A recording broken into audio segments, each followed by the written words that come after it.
Welcome to Go Live. We are starting bang on time, which can mean only one thing. Gaz is on holiday. I'm sorry for those that are tuning in to get a dose of the sauce. He's gone to a friend's wedding. He's taken his video recording equipment with him. That's how badly he wants to deliver you a source video. So it is coming soon. If you're waiting for that, keep on refreshing the channel. It will appear over the next week, and I'm sure you're going to love it. We've got loads of things to talk about and 3 great guests to talk about it with. So let's start off. Let's do some introductions. We're going to start with Mav. He's obviously been on the show before. Everybody knows him. Oh, this is really confusing. Mav's in my normal slot, so you've got a picture of my face on your button, Mav. But I'm convinced it's going to bring you up. Mav, how are we doing, sir? Oh, doing great. You want the sauce? Ooh, the sauce. I don't know if I can replace Gaz's energy. Dude, it's great to be here, man. It's been a little while since I've been on Go Live here. One of my favorite shows. You guys absolutely kill it every single week. And I was going to watch the show anyway to see your guys' take on this absolutely insane week, right? But now I get to partake. So it's awesome. Not only that, but with those 2 awesome people. I've actually been on this show with Kibji before, once or twice, maybe even. So it's awesome to have you here, bro, as well as Steel Rain, dude. My brother, like part of our family over there as well. This is amazing, dude. You assembled a great panel here, and we don't need Gaz. We don't need him, right?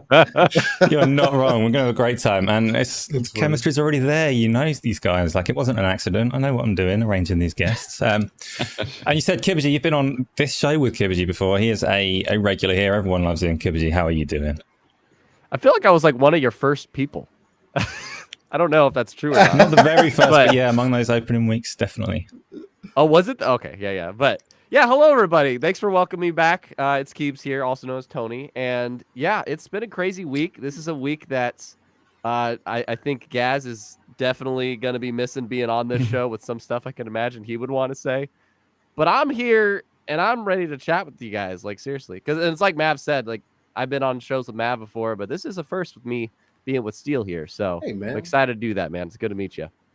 Awesome. We've got Kratos in chat is already saying, hopefully no auto-tune with Gaz being here, being missing. Last week, I can set it up, but like, I've got the same equipment as Gaz, and I just can't bring myself to do it. I was tempted. I thought I'd give you a full rendition of his Arabian Nights he likes to sing, but I decided no, that's a terrible idea. We'll save that for when he's back. Last week's show, he didn't use auto-tune even once. I know this because he was bemoaning and cursing himself at the end of the show. As soon as the scene closed, he was like, I didn't auto-tune. It means a lot to him. So I'm afraid, yeah, it's a week without it. We've also got Steel Rain is making his debut. He's not been on Go Live with us before, but if you don't know him already, he runs Living Split Screen with Pong Soul every Saturday. They both bring their own brand of energy. Steel Rain, on your first occasion joining us, we always like to get a bit more of a little background check from you. Not background check. I'm not calling you a criminal, you know, but we get to hear a little bit more about you, your journey into content creation. So tell us what you've been up to, what's going on with the Living Split Screen, a little bit about yourself. Well, first, I got to start off with thank you for welcoming the rain into the Go Live kingdom. Look, man, between you and Gaz, y'all are like another dynamic duo that I have just favored since I've started getting to content creation, if you want to call it that, or just podcasting overall within the last couple of years. So it's an amazing thing to have been here today because, like Mav said earlier, I was going to be listening either way. So but I actually get to be here today. So that's an amazing thing. But I mean, as far as myself, as Asa said, I do run a show with my brother from another, the Uncanny Gentleman, the X-Men who's not Cyclops, Pong Soul. We're a non-console centric platform, man. We talk about everything that's going on throughout the gaming industry. We also throw some personal flair into it. But the main thing that I like to say just to break it down as easily as possible, is we take that RTS approach for us as gamers. I hope you know that's the real-time strategy where you pull yourself out of the world, look at the darker crevices of the map, pull those resources together, and just continuously build up that base, continuously build up your community, and just have an open discussion, because it's not just plastics and PC and metal, and it's not just about that. It's about the games and being able to have conversations. So that's the main thing. But as far as myself and how I got involved with all this, I was doing another show with a brother of mine when I first just started listening to podcasts again about 2 years ago. And I was like, man, let's give it a shot. So we gave it a shot. Didn't go great. My wife had a stroke at a time, so I had to pull life back completely. And it just made me look at some things differently. And gaming has always been something that has been a part of my life. I'm a 90s kid. I was born in 92. So Sega was definitely my homegrown favorite. Sonic is still to this day. Sonic's a better character than Mario. You can believe me or not, that's up to you. But no arguments here. But neither here or there. So everything for me has just always been about gaming, but I never stepped out to take the opportunity. So this is me stepping out to take that chance, and over the last couple of years, and just really getting involved with people, man. Because I didn't think the space was like how it is. There's also the drama that's involved, as expected. As anybody that's familiar with the internet since the early 2000s. So, man, I'm just here to bring that live, raw, uncut energy, and just to be real to people, and to bring a perspective that maybe not a lot of people may come from, as a avid gamer myself, because I do favor the multiplayer gaming side of things. I don't know. I feel like I have a lot to bring to the table. So that's a little bit about myself. Awesome. I was getting concerned there when you said Sega are all funny, and you're clearly too young. But then you brought it back with the Sonic versus Mario bit. So I'll take that. Yeah. Welcome aboard. We do have loads of good topics. So obviously Gamescom has been running this week. I want Gamescom to take up a big chunk of the show, but we're going to put that at the back end of it because there's a few other things. Sony and Microsoft didn't want to let that be enough for us. They're giving us some news to talk about as well. Before we do get into that, got our first super chat came in before the show even started from Red Wolf. Hey gents, sorry I can't watch live once again, so I'm sending a little support your way. Hope to hear your thoughts on the PlayStation 5 price hike. Stay saucy, everyone. Hope you all have a great day. Ooh. Red Wolf, thank you so much for the support, and you are going to hear our thoughts on that, and they're going to be, we love price raises. I'm sure everybody across the board is going to agree that it's a welcome move, but we'll get to that in a bit. Before we do, I like to talk games as well. So just a little, really brief run through. I want to hear from our three guests. What have you been playing this week? I know, Mav, you've been playing a bit of Soul Hackers too. Is it any good? Yeah, dude, I'm really into it actually, and I actually tried both English and Japanese voices now as well. Okay. Nice. It's great to have those kind of games on an Xbox, right? I mean, holy crap, we went a whole generation without a lot of it, you know. Yeah.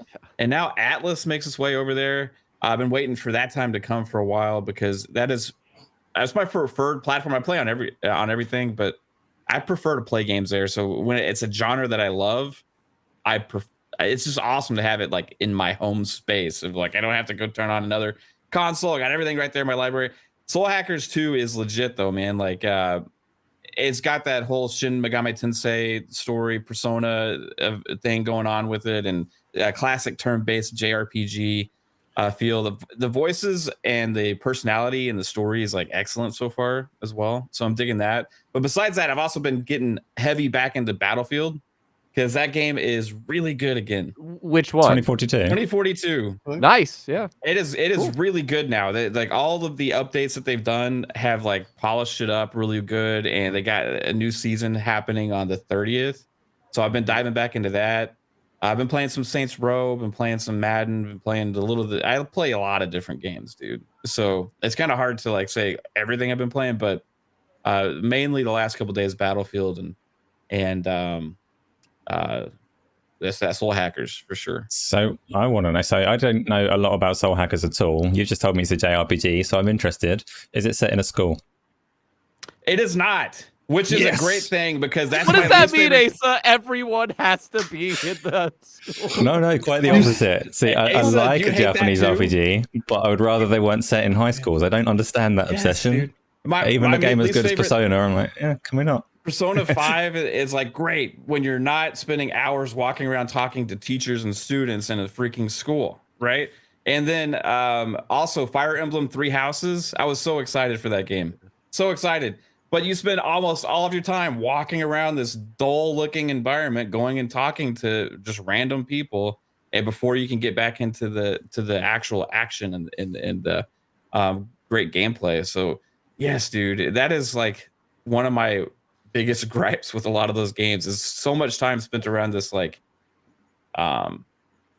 character development aspect where they're trying to force you into like having all these conversations and stuff instead of getting you into that gameplay RPG grind.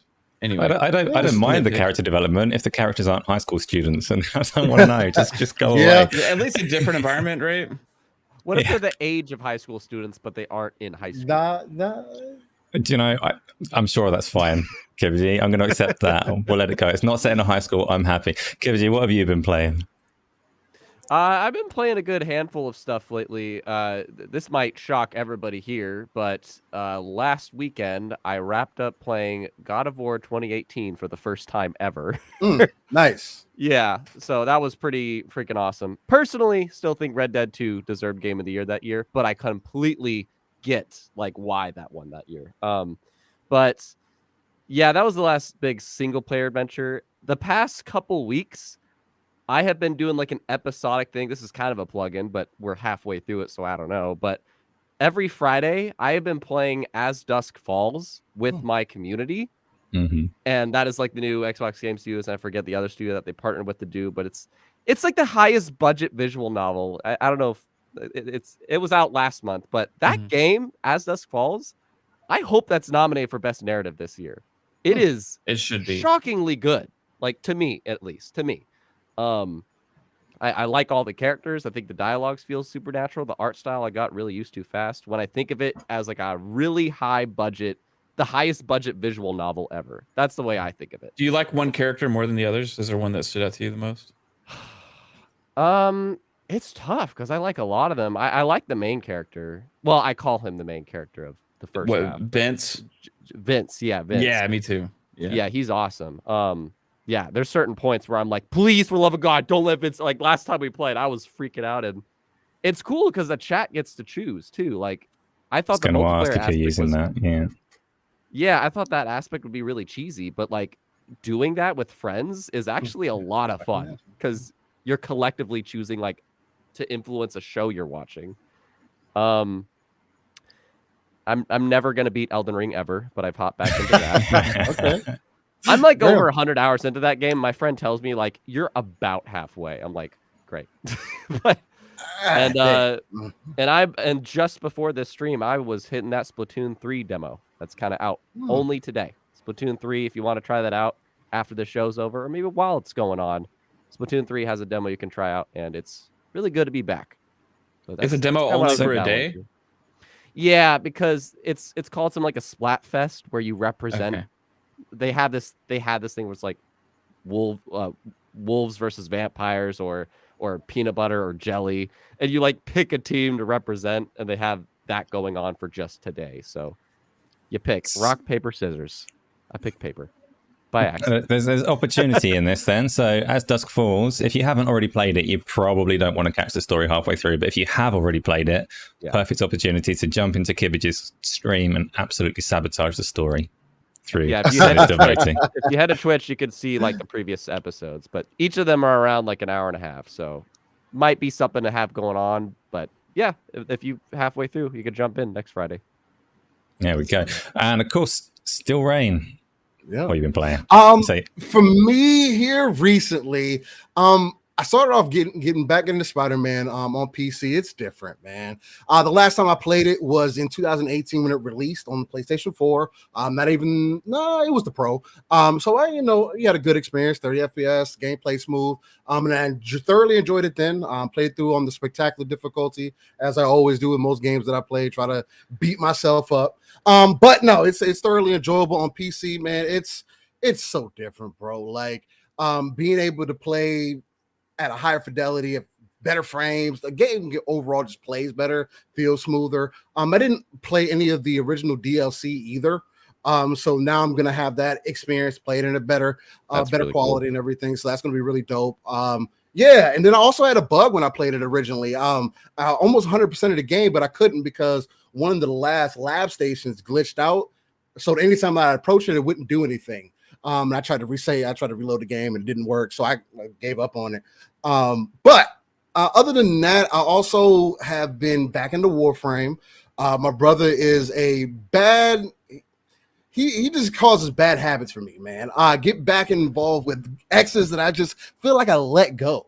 But same thing with Destiny. It's just like I can't stop playing those games.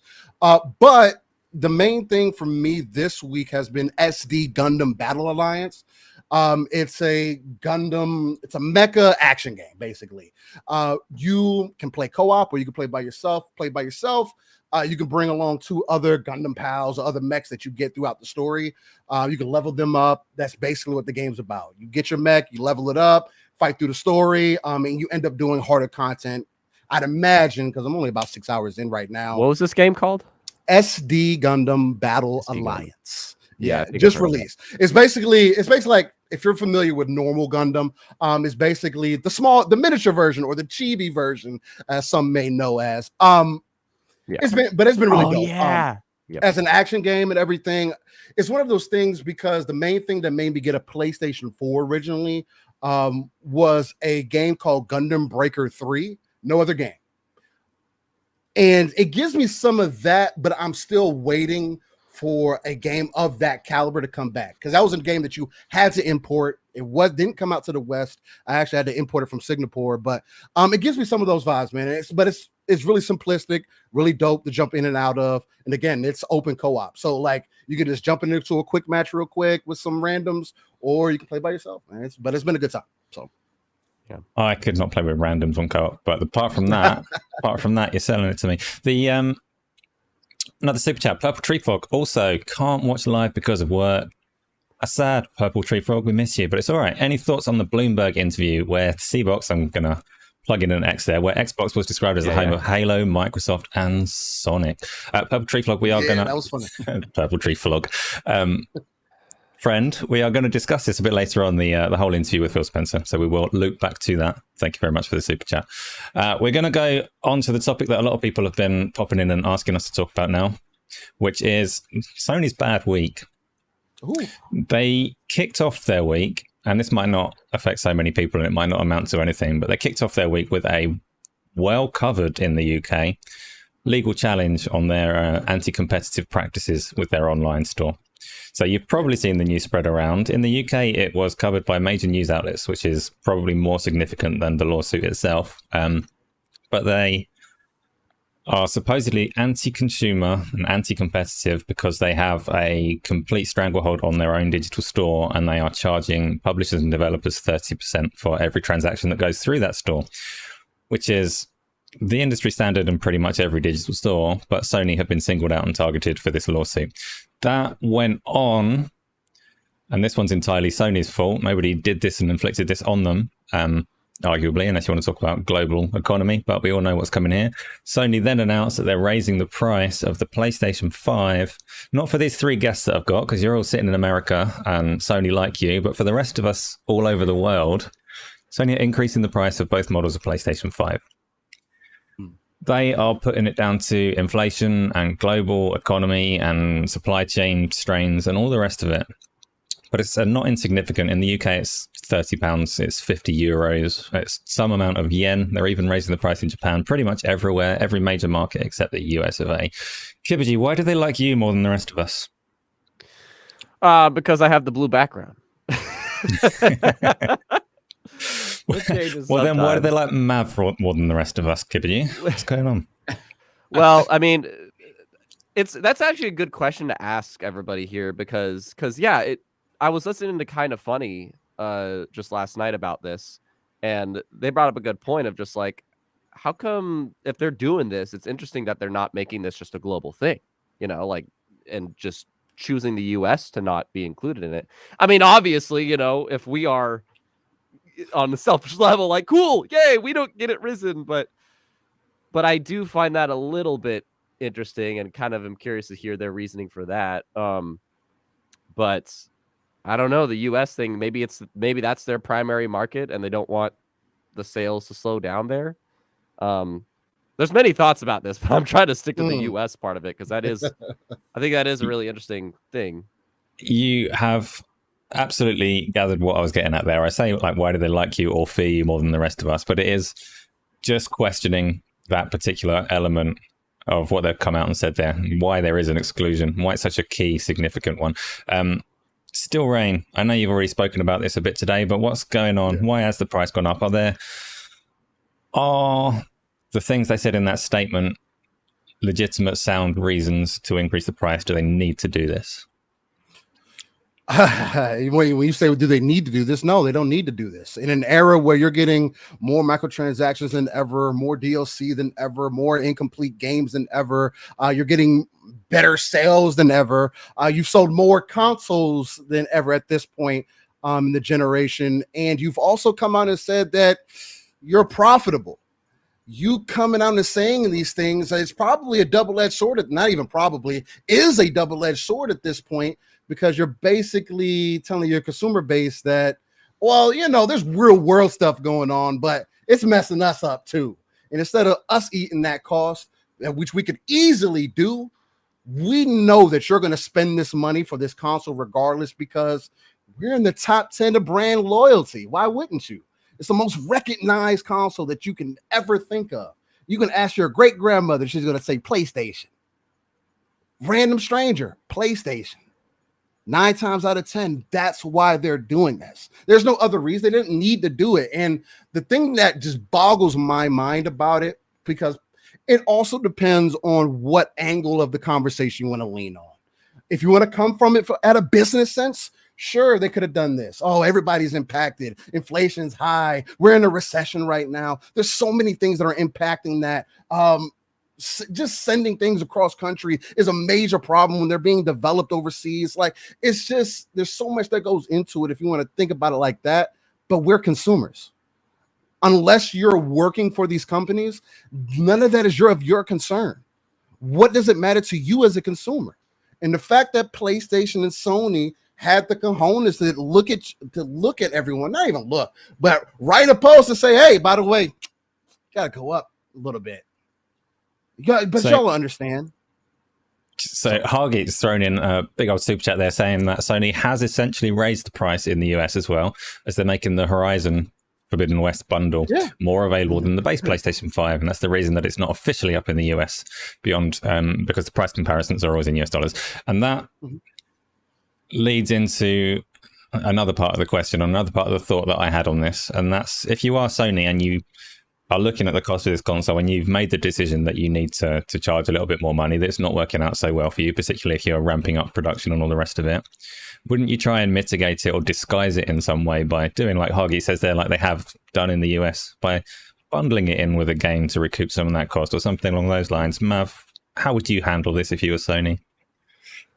I would rely on my services and improve the value there to increase revenue across that to help bring more people into the ecosystem, instead of trying to just get away with raising prices on the people that you can get it away with the most, right? In all those markets. Let's wind it back a little bit. Let's pretend that you're at Sony, but you're not the top dog. You're the person who's been saddled with the responsibility of delivering this message.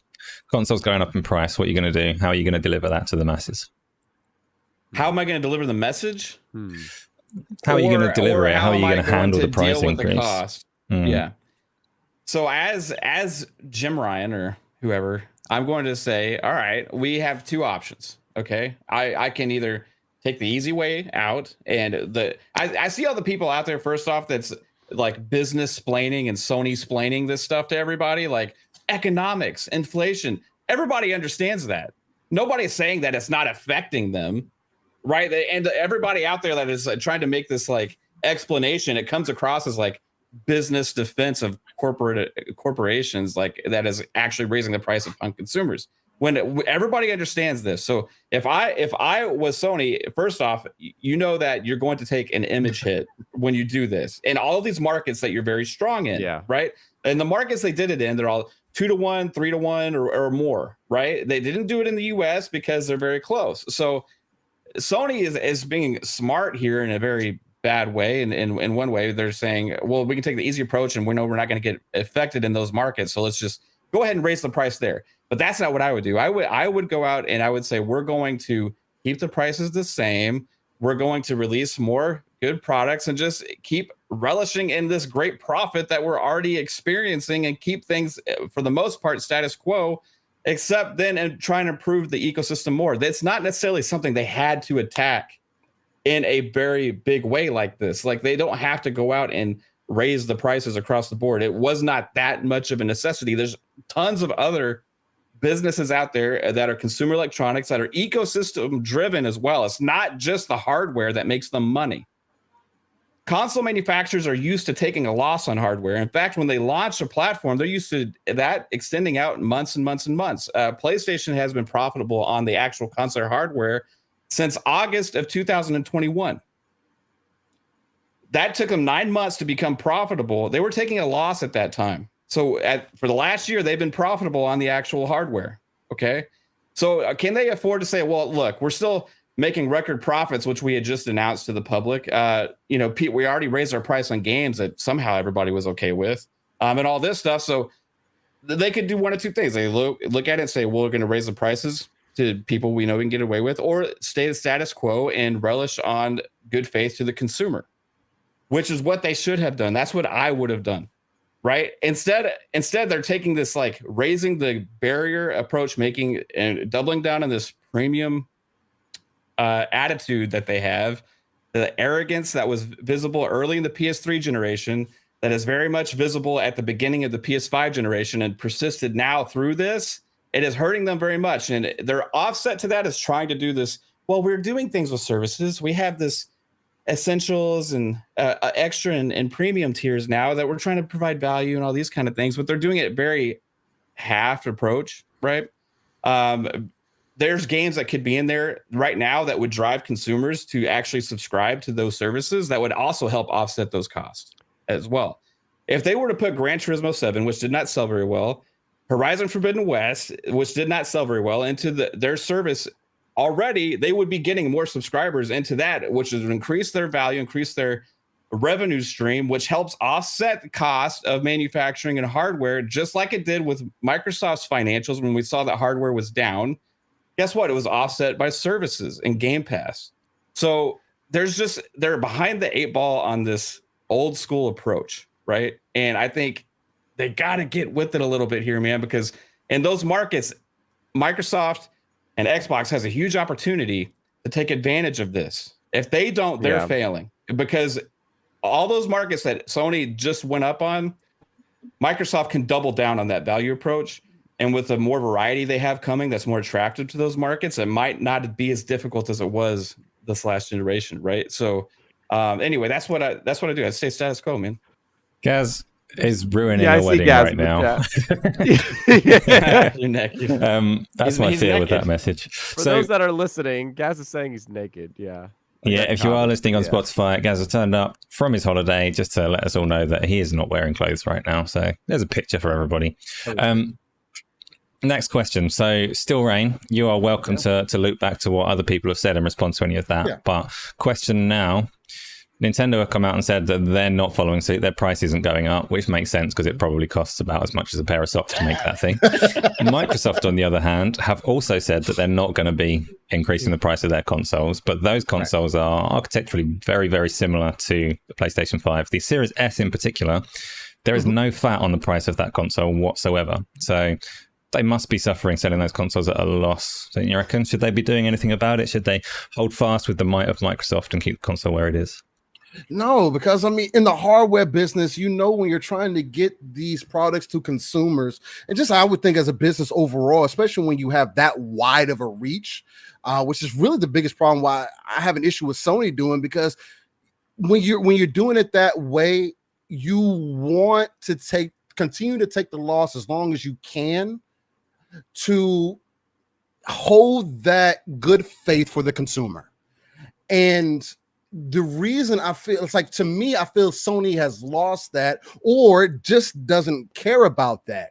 The other thing in consideration, though, and the reason why I don't think Nintendo or Microsoft has to do it, Microsoft is not dependent on their gaming division. their gaming division go bankrupt tomorrow, Microsoft be like, all right, we got Windows. What's your computer on? Ask 10 more people what their computer's on. I highly doubt somebody's gonna say Linux. So, or Mac. But with that being said, and then Nintendo, Nintendo has a representation as just being, they're known as a kid's device. And you can't take that away from them. Since I was young, that's what it was known as. And if they can't get that to go away, then why would they charge the consumer base more? All that they do all the time. They don't change their prices. They don't go down. Nintendo never has sales. Yeah. But that just reiterates on them being a more so of a toy company, at least in my eyes. That's how I look at them. It's like, oh, that's cute. That's adorable. Do I have a Switch? Yeah, I'm cute and adorable too. So, but for Sony, since they are more dependent on the PlayStation console itself, because let's be also honest, and Sony hasn't been known for their hardware, especially within the last decade. There is very small amount of people compared to other hardware brands that Sony can even provide any competition to. It's not Samsung, it's not LG, it's not TCL for sure, it's not ON probably at this point. But when you look at it that way, when this is the only thing that you have to depend on, there are some things for, again, you want to take the business side of it, that you have to change in order to stay profitable. The only problem with that to me, though, is it's not consumer friendly. And that's always the angle that I'm going to take, because you as Sony with a player base of at least 120 million people, it's not my fault that your retention is not that great, and that you cannot depend on your consumer base to support your ecosystem because you didn't believe in the services. So we got and there's go on, Tony. There's kind of like some, because I haven't been able to interject much thoughts because I was just talking about the US thing, but and there's like been a lot of things I wanted to comment on, but just essentially that first thing, which is the potential retention, and also Mav said like the potential ego side of this. That's the thing I think they feel, is that it is interesting that they do this price raise, like, what are we at? August. So nearly 2 years after the consoles come out. And they've sold a bajillion of these. And almost everybody maybe that wants one has one by now. That's not entirely true, I know. But those that don't have one, they're going to have to, if they're in these territories, it's even harder to get one now. But they know that, like, the people that get it, like, oh, it's all good because we sell so many of these. I admit I'm on the side that I'm just more so amazed by this than angry, and not in like a happy way, because we've never seen this. I can't recall this. It's like, never happened before like this. Not this scale, right? Seeing any console raise in price instead of lower in price. And that's why, admittedly, like, I do see those business things, and it's like, I get it. It's frustrating, but I get it. But they don't have. Here's the other thing. Unfortunately, there is. I think they still want to keep that prestige, and because there is enough PS5s to go around right now, and that they're not making enough, and maybe the whole AMD deal that Microsoft did, that's why also that they feel they don't have to raise their price because they have enough of them to sell. PlayStation's probably wanting to slow it down and like slow down the amount that they sell, which is crazy. But then maybe that's also because they want to focus on the software side of it, and they don't want to sell those boxes more. That's crazy, but that might be another side of it. So I'm glad you said that, though. So just really quickly, so Leonardo said, to be fair to Sony, they've been affected by the war more than most because their heatsink uses 25% of the world's metal, which is funny, but it's also kind of pertinent because Sony made a decision. This is almost the biggest difference between the hardware in the Xbox consoles and the PlayStation console, is whereas Microsoft went for a big chip, Sony went for a smaller chip and more cooling. And they, at the time, that would have been a cheaper option for them. I don't know how that's played out, which components are costing them the money there, but they could be regretting what they did there. They might not. Who knows? Tony, I promise I was going to come back to you with the big question next. Yeah. The big question on this. I mean, I'm sure somewhere there's people sitting there with Sony shares, looking at the price that scalpers are selling the PlayStation 5 for, and saying, "Well, why are we selling it cheaper? Like, the demand is there. We're a business. Let's make as much money as we can." But so the big question, obviously everyone here as a consumer, none of us are happy to see prices going up, whether it's for ourselves or whether it's for other people that we know that are fans of games and want to get a hold of this console. We want that for everyone because we're nice people. And we're not Sony, so we're not making any money out of it. But long term, over the course of this generation or even longer, do we think that this is going to materially impact, like have an actual material impact on Sony? Are they costing themselves in the long run by making this change, or are they still going to sell everything that they make? Tony, go ahead. They're still going to sell everything they make. We can move on. No, but the situation is we are finally in such a more competitive gen this time around, and that makes things so much more exciting because competition makes both sides grow. But the situation is still that the PlayStation 5 is selling like hotcakes. They are literally like a commodity right now. They are a rarity. I see friends of mine that are just like, I saw an Xbox or Series X or S in my Walmart or my Best Buy. They never see a PS5 in those places. And so, Asa, sorry, repeat the thingy. Are they still going to sell, basically? No. So short term, you could ask that. Are they still going to sell them in the short term? But I want short, medium, and long term. So is the damage to their reputation as a consumer-friendly company going to hurt them in the long run? Yeah, it could. It definitely this week was a hard PR move. Like they obviously didn't want to announce this. They might, there'll be the side. Maybe there's the money-making side, and that's why they did it. But I personally think there's much more to it than that. But they were not happy to announce this, and they don't have as much resources as Microsoft does, and that's probably why they're sticking to their guns. But in the end, like their reputation is just going to rely on the people that have the systems and how happy they are while they have that system. And that's what I personally believe, because they're going to try to do some stuff, and they're still going to get their whole, here comes Ragnarok, here comes other games that are going to rate 9 out of 10 out of 10 or whatever. And that's what people are going to talk about a couple months from now instead of the price. We're talking about the price today and how this is a really bad PR week, but a couple months from now, they're just going to bank on all the exclusives they have and all the good rated stuff they have. And that's what they're just going to keep doing. And we'll see if that lasts, though. We'll see how long that lasts and if anything else happens to change that. Yeah, Mav, pretty much the same question. Have Sony just handed this generation, next generation, the future of gaming on a plate to Microsoft or whoever else fancies a little bit of that? Well, worldwide, like the PlayStation brand is so freaking strong, right? It just has such a it's a household name. You go into it and a lot of the brands. It stands for like some of the best games in gaming, right? And they're taking advantage of that. The question is not short term, but long term. Will that really have an effect and I think that it's starting to a little bit already this generation. We've seen Xbox gain so much market share in the US in this generation. And a lot of that's on what Microsoft has been doing, but also it's a lot of it also what Sony's been doing as well, I believe, where you have Xbox leading with value like crazy, right? Like nobody can question like as far as dollar for dollar, what you get bang for the buck, there's more there than like on any other platform as far as like big AAA type games come, and that's just going to keep compounding upon itself, and it's like exponential as all these games keep coming out and all these new deals that they keep making, right?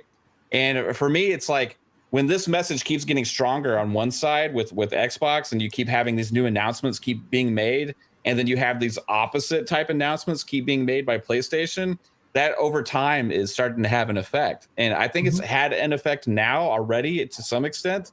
It's not that Sony's in trouble or anything, but they want to grow as fast as they possibly can. And like what Jim Ryan already said, like the console market's capped, right? The console market's capped, right? Well, even in the US, Microsoft has already gained a good portion of that so far, and they're going to continue to do so with that Series S option and the Series X option going over the next few years. So if they keep doing stuff like this, yes, it will have an impact even in those other markets, especially in the future, where it's even long term is where you really want to get into this, because they're behind on what the future of gaming really is. And that's with the cloud services and with Play Anywhere initiative and subscriptions and stuff like that. So they're getting caught up. They're just now starting, really. I mean, they're just now really getting started with that extra and premium tier where they're starting to have a couple of bigger type games drop day one. They had like Stray in there and stuff like that. So they're starting that process. They're doing PC now, right? They're moving beyond beyond that. So they see what the future is, but they don't want it to get there as fast as they need it to be. Yeah. Like it's moving faster than they want it to be. And whereas Xbox, again, today, there's like friends and family thing maybe been just leaked, or where it's, we got a potential name for that service that's going to be multiple subscriptions for one price, and you can play on any of your devices and to get all this stuff, where Sony just raised the price on the console. And it wasn't just a bad week for Sony. It was a bad month, because first off, you had the regulators letter come from Brazil, where it made them look really weak and posturing about how much they need Call of Duty marketing rights to be a successful gaming company.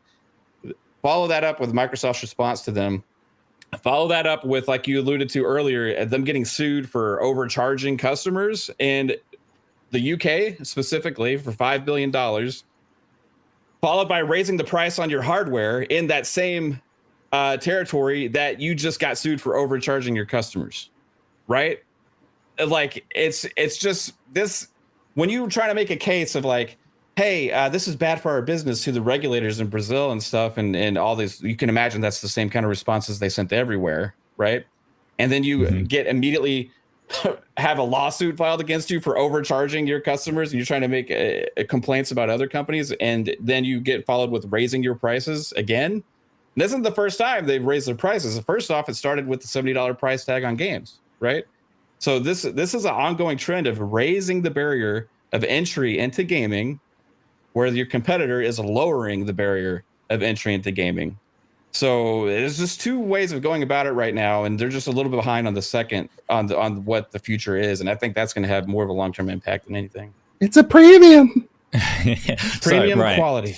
Still, Rain, you know more or less what is coming, but Mav's just talked about it's not just a bad week, it's been a bad month. We've all gone over it. We all think that Sony have had a terrible time PR-wise, and they've done themselves some kind of damage. They've shot themselves in the foot a bit. On the other hand, they have secured an exclusive quest for Harry Potter. So the question is, can they successfully arsehole their way to global domination? Or are they going to bleed out? Have they done themselves too much damage? There's so much riding on the future and the way that's going to end up going, right? I know a lot of people put a lot of faith in what Microsoft is doing, and there's a lot of people on the opposite end who don't see it, who don't believe in the cloud vision, who don't believe in play anywhere, and don't want that to happen either. So it's hard to really determine. I'm not from the future, so I wouldn't be able to say for sure. But my best guess would be, because of their brand recognition, they could asshole their way through it. Now, would that work in the long term if technology continues to evolve the way that it has been over the last decade, especially? Again, I don't know if many people remember the early 2000s, but when you go from DSL to cable to now fiber optics, it's like, bro, like, okay, and then we're going to we went from 3G to 4G to 5G, and then it's supposedly going to get even better. Quantum computing, for those who even care what that is supposedly around the corner also, maybe. So there's so many things that could change even within the next 5 years, 5 to 10 years, that it's hard to say one way or another. But if Sony cuts the right deals, they move in the right direction, they don't get bought out by Apple, who continuously plays about and teases about possibly jumping into this ecosystem, especially that's just making the most sense if Apple really wanted to bully their way through. And that also being a classic nemesis kind of battle going on between Apple and Microsoft. There's so many things that could end up happening. I do want PlayStation to continue to exist in some way, shape, or form, whether that's, I know a lot of people are saying, hey, well, Phil is saying that Xbox is going to be third party. I honestly would say, from my perspective, that PlayStation seems to be going that direction more than anybody else, because if what Microsoft is doing is working with Xbox just spent $80 billion on gaming, the biggest in their company's history. Yeah. Sony, how do you compete with that? Like Mav mentioned, you complained about Call of Duty being an issue for you. You said that none of your own in-house studios are able to make something that can compete with that, although you have Bungie. So if that's your belief, it's hard for me to see what your future visions are, especially knowing how the services are on that side of things, how the ecosystem is on the side of Sony. But I can also be honest and say, I don't have a PlayStation 5, so maybe some of those things have changed. but I just don't see it myself as from what I know of Sony from the early 90s up to now. So I'm going to really briefly, I mentioned their Hogwarts Legacy. For anyone that doesn't know, Hogwarts Legacy, Harry Potter game that people are quite looking forward to. Not myself, I don't care for Harry Potter, but it's a big game. A lot of people are looking forward to it towards it's February next year. It's been delayed to, isn't it, I think? But Sony have announced that they have, as part of their marketing deal, an exclusive quest available in the PlayStation versions of the game. Very reminiscent of Spider-Man in the Avengers or the Destiny content that everybody also hated. I'm not going to make this a topic for discussion because we've been wailing on Sony for a little while, and I'm not massively a Sony hater, but I will say, if I have any sympathy with Sony on their price increases for their consoles and all the rest of it that they're going through, I have no sympathy over these exclusive bits of content. This is just bad for everyone, and they need to stop it. This is the same contract. It says, give us an exclusive quest, and you're not allowed to put this game on Game Pass. And it's just, we don't want to see these companies spending their money on keeping things away from people. So no sympathy. That's what on they're that using one. those price increases to fund. Yeah. Look, that's where that money is going. Maybe, That's portion of it is going. Like that's their. It's Sony. PlayStation is a company. They got to report their profits and everything. At the end of the day, if they got extra money laying around, where's it going to go? Warner Brothers? Hey, give us an exclusive quest, please. I don't think they're spending the money frivolously for fun, though. Like, that is supposed to get a return in itself. They want to sell Harry Potter on their console instead of other people's. Right. I do get that, but it's smelly. Let's move on from Sony, though, because Phil Spencer's been talking to Bloomberg this week. He said some interesting things. A large part of the interview was focused on the Activision Blizzard acquisition and where that is and where it's standing, but that was all fairly fluffy. There's not too much to take from it. He did go on to talk a bit about Microsoft's stance on exclusive games and the future. And in fact, I took the quote, so I'll just read out what he said. This is said publicly in an interview, very much under the knowledge that the FTC will be checking his every word, which is important context when we start talking about what he means here. So he says that notably we'll get less exclusives in future. So maybe you happen in your household to buy an Xbox and I buy a PlayStation, and our kids want to play together and they can't because we bought the wrong piece of plastic to plug into our television. He went on to say, we really love to be able to bring more players in, reducing friction, making people feel safe, secure when they're playing, and allowing them to find their friends, play with their friends, regardless of what device. I think that in the long run, that is good for this industry. And maybe in the short run, there's some people in some companies that don't love it, but I think we get over that hump.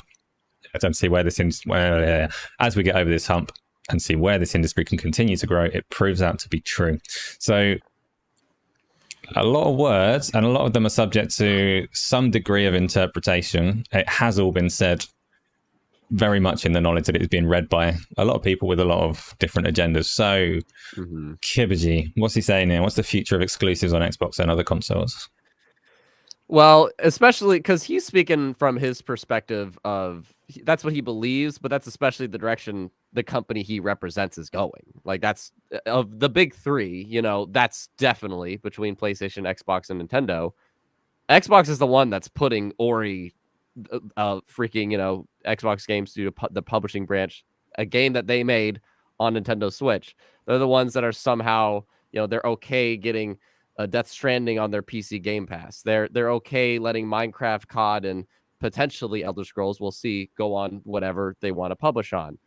That's the direction that they are going. And because he feels that might be the direction it is shifting, because as I just brought up, the whole people were freaking about Death Stranding coming to PC or whatever, but not just PC, but it's on a Microsoft service now. And also there's the whole MLB The Show that we've had the past 2 years. There is signs of it shifting. I definitely don't think it's in the immediate future whatsoever, but that's definitely the direction the company he is speaking for is going towards. And so that's why you could see, that's why there's a few things in there. So you mentioned some specific titles. I'm sure a lot of people shuddered when you said Elder Scrolls 6 in there, but the example that Phil Spencer specifically gives kind of implies a multiplayer cross-platform game, and he specifically talks about PlayStation. A lot of people are reading into it to say, no, he's just talking about Xbox bringing games to more devices as they already do, so PC and streaming to phones and things like that. This is where it becomes subject to interpretation. But are you saying that you think he's envisioning a future where all games would potentially go everywhere, or... it's definitely a future that he sees can happen and potentially the direction it's going. It's not immediate, and there's still going to be such a thing as as exclusives, I'm sure, and that's not going away maybe in the next 3 or 5 years, but next gen by the end of that one, that's probably the direction that he and others may potentially go. We don't know that because we don't have a prophesize of future vision or anything, but that's definitely the direction he might be trying to lean it towards. And Starfield exclusive. So we can't see the future, and all we can see is like very much speculation, PR speak. Yeah. So we have to speculate on what's happening. But Matt, if you're an Xbox definitely PR speak. What is Phil saying to his fans? He's just reiterating on what the ecosystem is evolving into, right? And this open app infrastructure that Microsoft is pushing as well with the open storefront that they really want to. Microsoft is in this for the business too. They're not only trying to be good guys here, right? They want to control the cloud infrastructure that everybody sells their games on, right? That's a lot of what this is, but they're doing it by potentially opening up the idea to allow other storefronts in, right? If they can allow other storefronts in, then you can have people buying one device and being able to access different ecosystems. You can do that with your phones. You can do it with your PCs right now, unless you have an iPhone. But that's 100% what this is all about. And it doesn't mean there's going to be less exclusive titles to your ecosystem, but it does mean that some of these other publishers as well that they're acquiring and stuff like that, a lot of these games are going to remain multi-platform. He doesn't want to acquire a company for the PC market and for the mobile market like Activision Blizzard and get Call of Duty as well out of that and be like, okay, well, we're just going to only have this now for us when they have such a huge fan base across all these different platforms. It's talking about opening up to cross-platform play, cross everything to where now gaming is more for everybody and lowering those barriers again, because in the future, hardware is less of a necessity to even access this ecosystem. Right now, it's not even a necessity to access the Xbox ecosystem. You can buy games on PC, you can buy games on your phone, you can buy games on a TV with just an application, right? You can do all these different things. So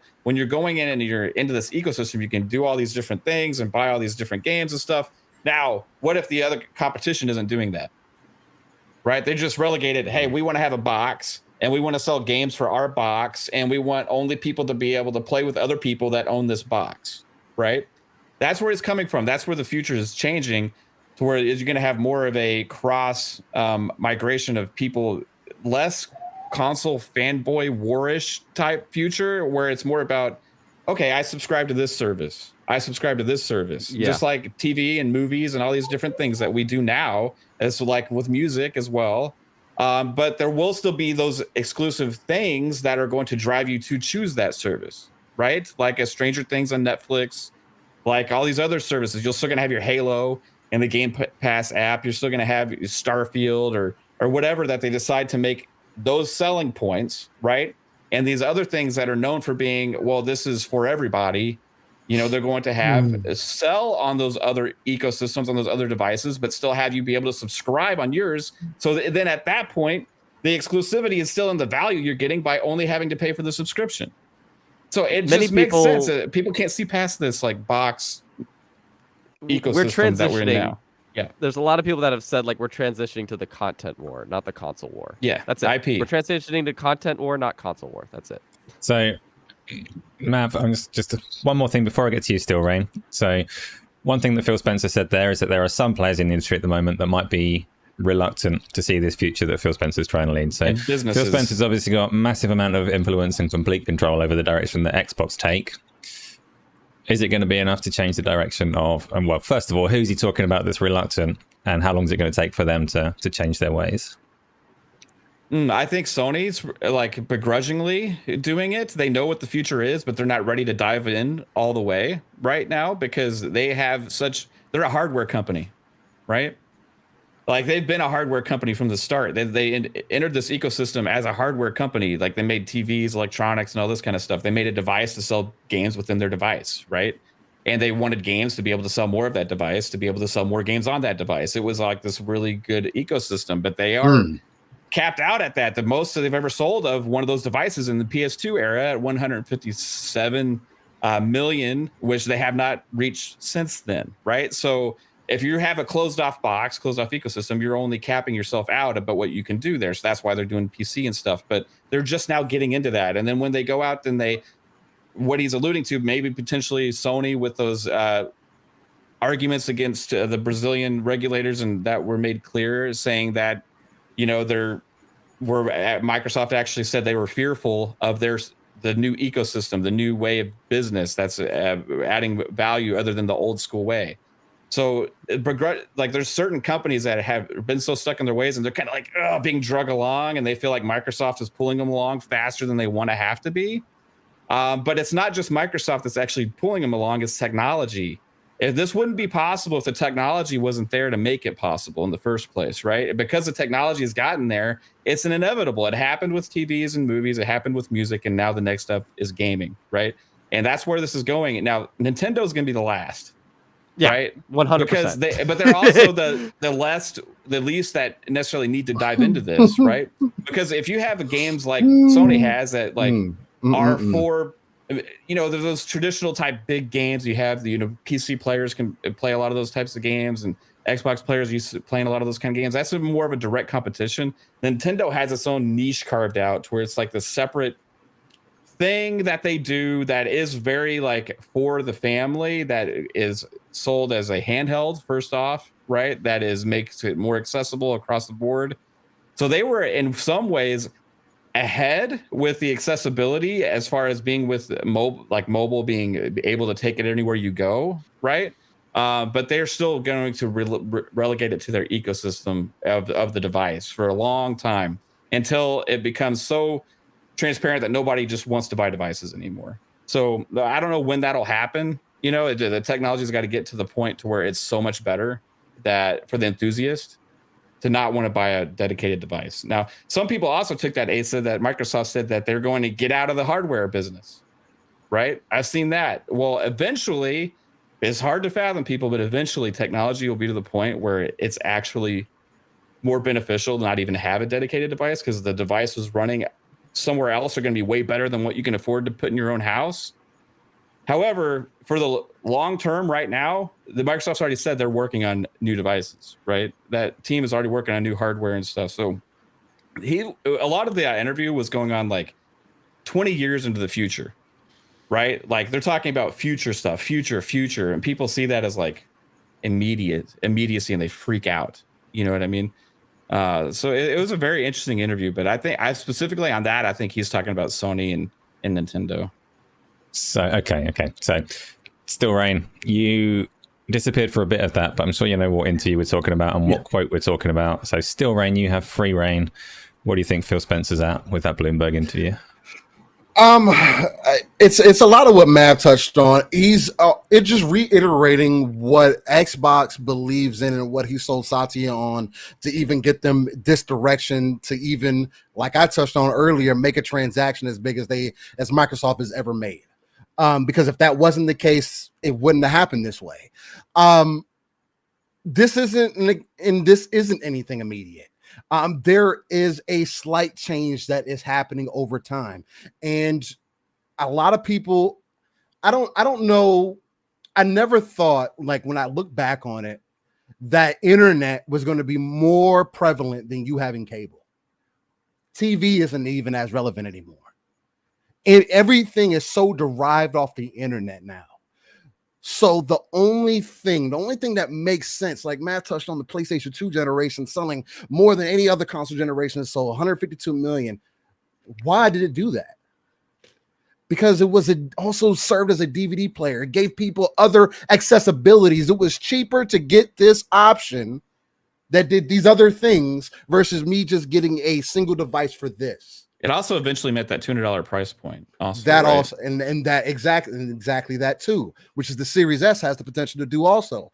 But the main thing that we're seeing right now, and that Phil is speaking to, is that they're on top of the curve this time, going further into the digital era, going further into. We're already seeing the separation between digital and physical. We've been seeing it. Nobody. Like people were denying it for so long and thought there was going to be such a negative, but now we're learning even you getting physical copies of things, especially in the gaming world, still doesn't give you the rights to that game. So as we move further into the future, I just feel like and there's a lot of points that we've kind of made already, but the big thing is going to be how is the internet going to evolve, because that is what's going to depend on cloud gaming. And we can only assume that things are going to vastly improve because of what we've seen from the past.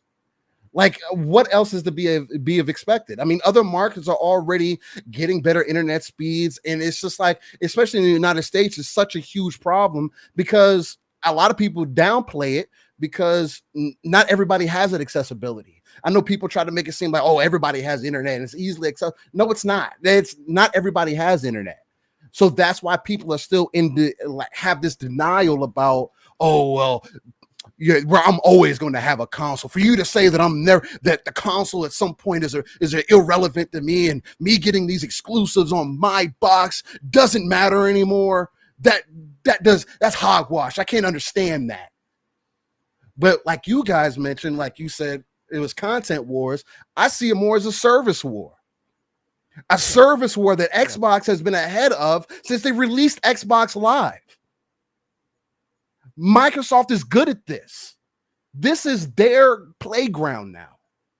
Sony played the game they wanted to play the game since inception. And they went back and forth with Nintendo. They had their acts with Sega, and now they're having their acts with Microsoft. And Microsoft is playing a different game, playing games with Microsoft that they wanted to destroy in the PlayStation 4 generation. That's from them. And they almost did, 100%. Other than Xbox also killing themselves, which if you guys haven't seen Power On, definitely check it out. But neither here or there. Phil is, to me, it's kind of like putting the boot on the neck of the competition, saying, hey, I see the vision. The people around me see the vision. You guys are in denial of the vision and still want to do this old mythology, this old method of doing things. And it's proven not to work. You said it doesn't work. So how do you change? We're leading that. Sony, you're already on board with Azure. Now what? You know, with all the energy that you delivered that with, your camera was shaking a bit, and just for a moment halfway through, I thought I was in the middle of an earthquake. I was like, wait a minute, no, it's his camera, it's not me, I'm safe. I mean, there's a lot to say on what Phil Spencer said there, but I do want to move this on to Gamescom, because there's been an awful lot shown at Gamescom as well. Before I do that, massive shout out to the over 200 people that are watching live right now. Lots of back and forth in chat, so thank you everyone there. If you're just watching silently, that's great too, but please do hit the like button, because that helps us massively. If you're watching after the fact, hit that like button, leave us a comment. It all helps us with our growth and our mission, so much appreciated. We are going to move on to Gamescom with a tenuous link. So Purple Tree Frog super chatted earlier about another little detail, throwaway comment in that interview, that Xbox is the home of Halo, Minecraft, and Sonic. Sonic is my tenuous link to Gamescom, because it was obviously very present. Sonic Frontiers was very present at the show. But what's going on? Why are Microsoft saying that Xbox is the home of Sonic? Mav? That was interesting. They haven't offered a retraction yet still to this moment.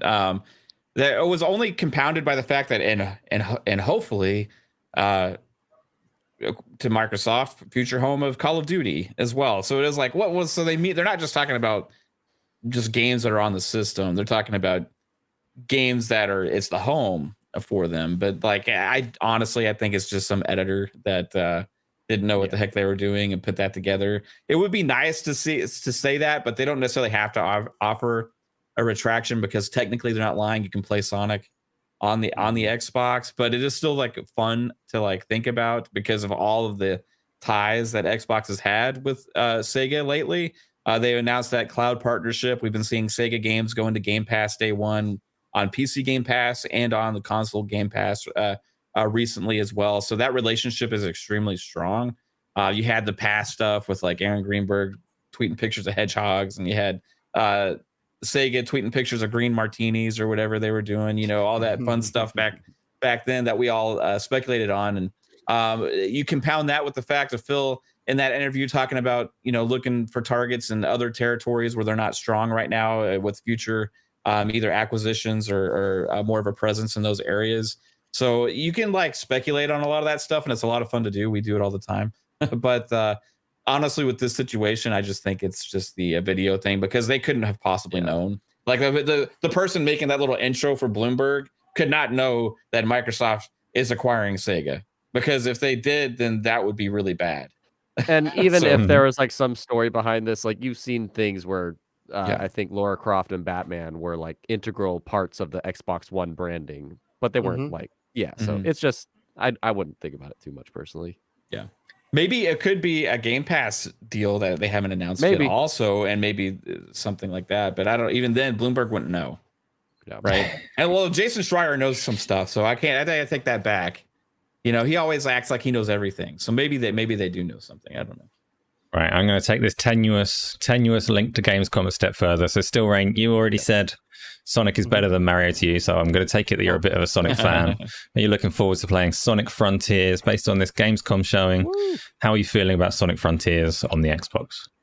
I'm excited, man. I am so excited about this game. And like at first, it did kind of come across shaky. I was like, why are there random rails just placed all over the place? Like there was no rhyme or rhythm or reason to any of it. And then the more gameplay we got, it seemed like they just had, like they showed a 6-month-old version or a year-old version or something like that, because the game looks completely different now, at least to me. And then everything that I'm seeing from it, it gives me a lot of those Sonic Adventure vibes that I had in Sonic Adventure 2 Battle on the GameCube. It's the best Sonic game that has ever released, other than Sonic 2. Adventure Battle 2? Yes, Sonic Adventure Battle 2. Super agreed, man. Heck yeah. Love that game. That Sonic, along with the Child Guard, just everything about that game was amazing. But a lot of those elements, along with giving, they keep like showing more about Sonic's combat, because the one thing that was getting mundane is Sonic has only had that one. He has the homing attack, and then he has the bounce attack. And it's like, all right, after decades of games, it's like, okay, what else can we do? And the fact that they're also giving him combos, he's more hand-to-hand.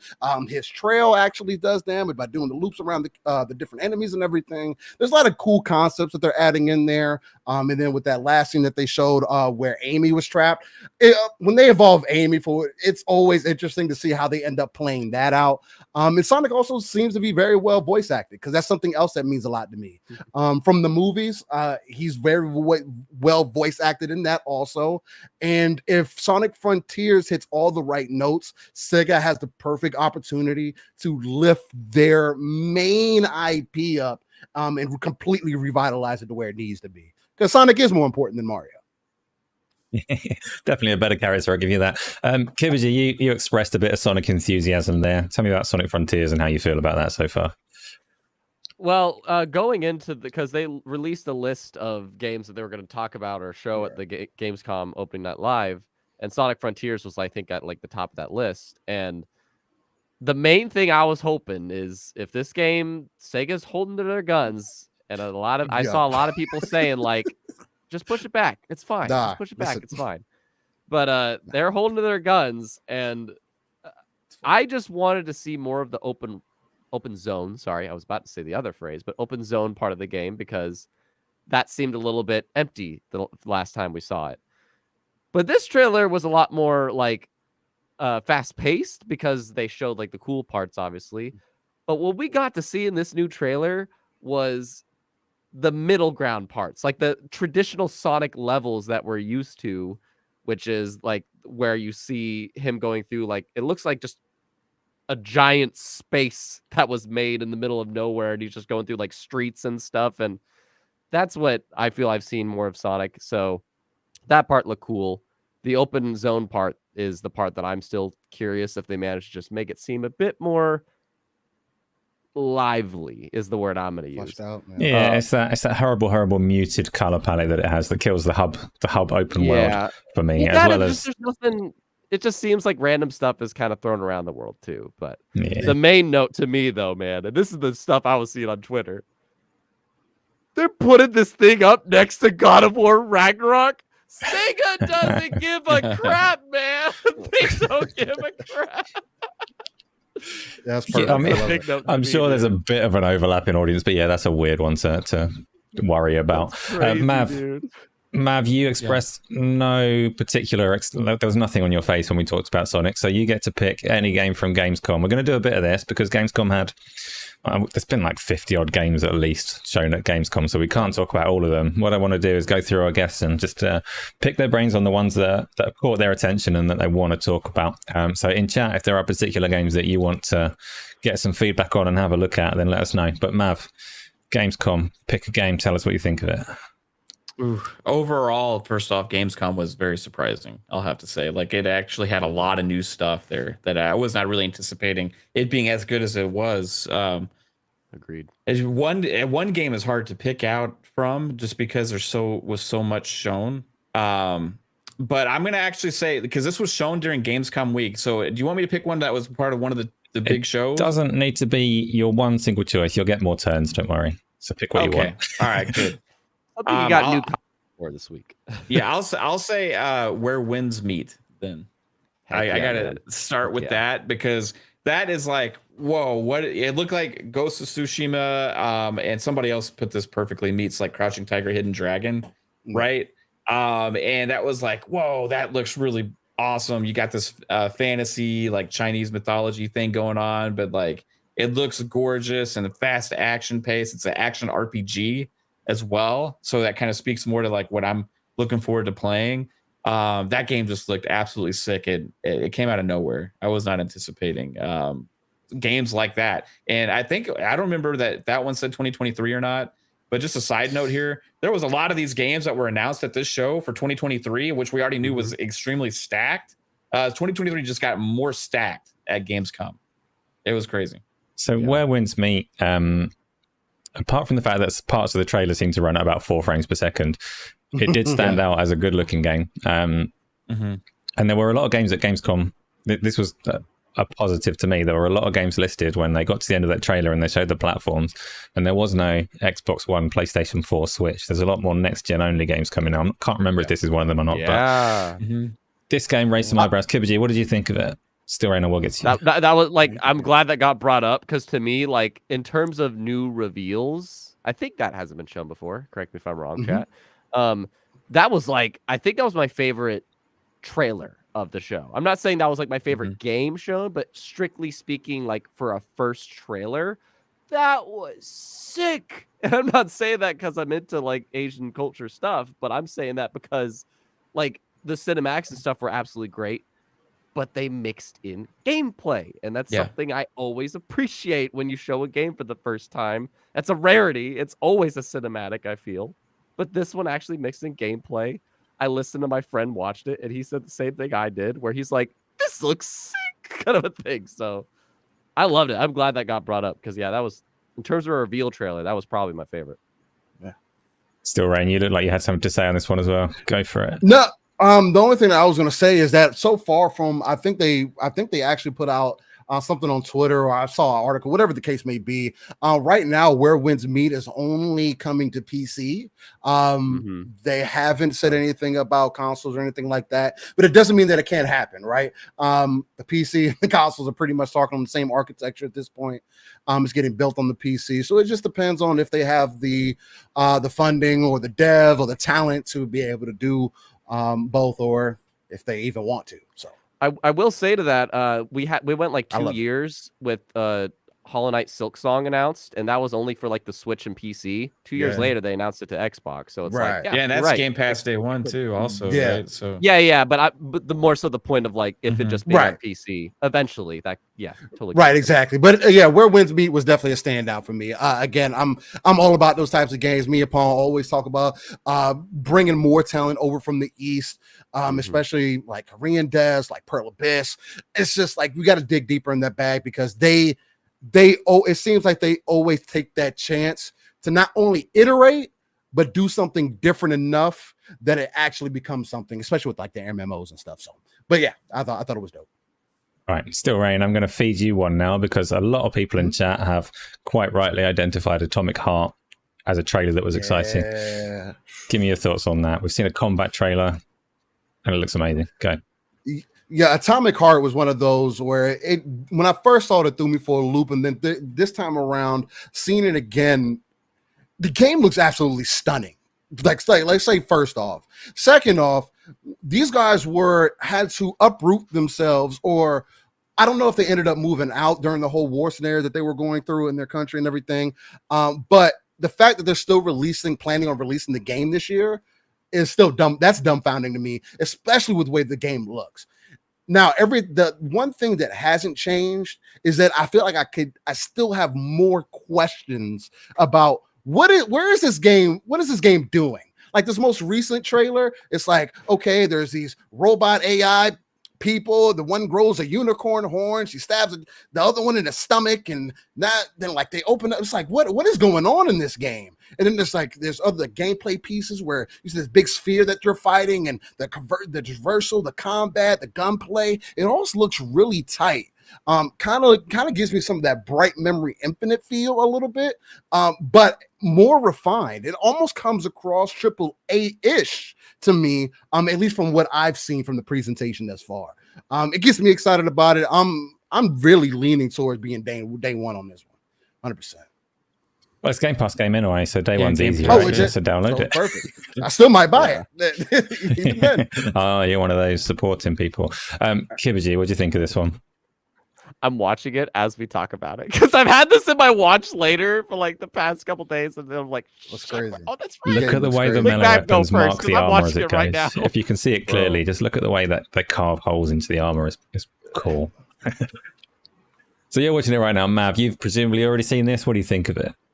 Yeah, it just is crazy, over the top, like weird stuff. It looks awesome and polished graphically. I mean, it looks like it's going to be a different experience. You know what I mean? Like some of the gameplay might be like a familiar mechanics and stuff, but when you're playing this, you're gonna be like, what the heck is that? Yeah. You know?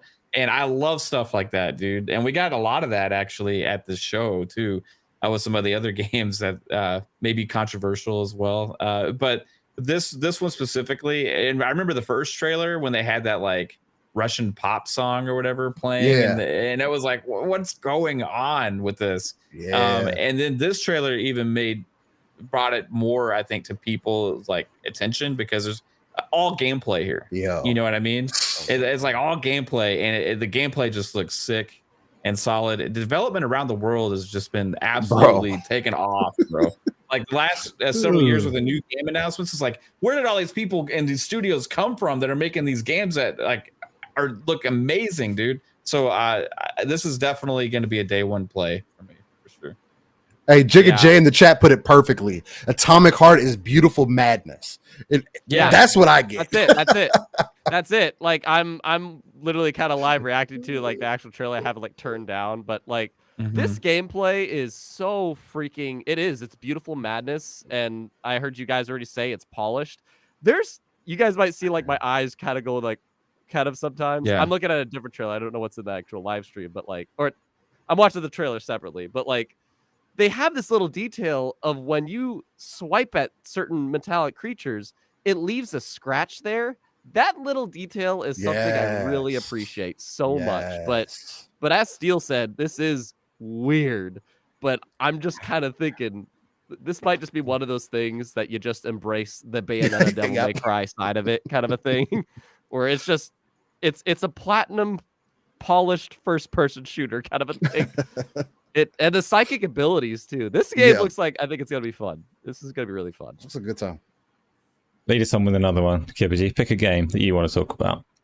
Oh yeah, my turn.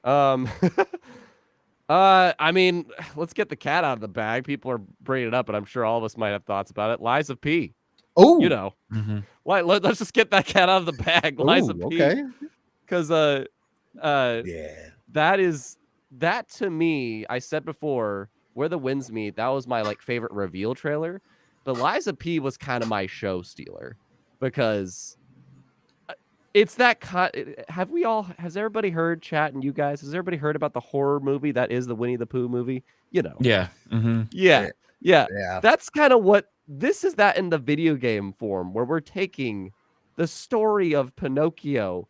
It's such a different tone of a story, and with combat that I've seen many people make the comparison. This is the spiritual sequel to Bloodborne, and I have a friend of mine that loves Bloodborne, and he watched the trailer. I got to listen to his reaction to a lot of these, and he's like, "This is the spiritual successor to Bloodborne. It really is." Like with the aesthetics, the UI, the environment, but the enemies. It's really cool because you're fighting against. It seems to be other puppets. Yeah, I think it's really neat. Yeah. Like aesthetically and story wise, it's as if Pinocchio's fighting others of his kind, kind of a thing.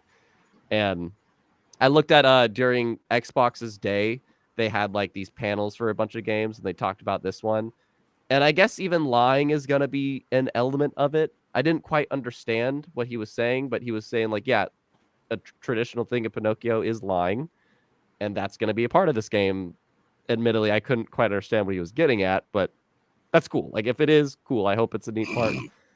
But I don't know, man. This was my show stealer. I was seeing a lot of people. And then, of course, like Sonic, at the end, you just see that, by the way, Game Pass. Or actually, I think they said it before the trailer played. Game Pass, day one. Holy crap. That's a day one play for me, dude. That was my game of the show. Still Rain, tell me, are you a Souls fan? Are you a Bloodborne fan? Oh yeah. Personally, I haven't played through Bloodborne. I played when I had my PlayStation 4.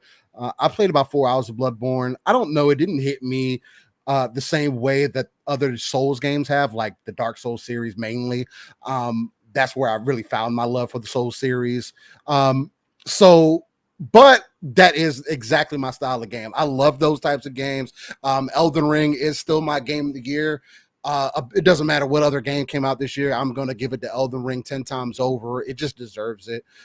From Software deserves it on that aspect. But Lies of P was one of those games that I saw last year when they teased it out. And I immediately said days one. Just the thought of you taking the Pinocchio story, kind of turning it on its head. And I saw somebody say it in chat, and it was like, isn't Pinocchio supposed to be made out of wood? I thought that was interesting because you do see that he has that mechanical arm. So it's like, it's one of those things where it's like, okay, is he starting off as a real boy? And do the lies play in part to the story somehow?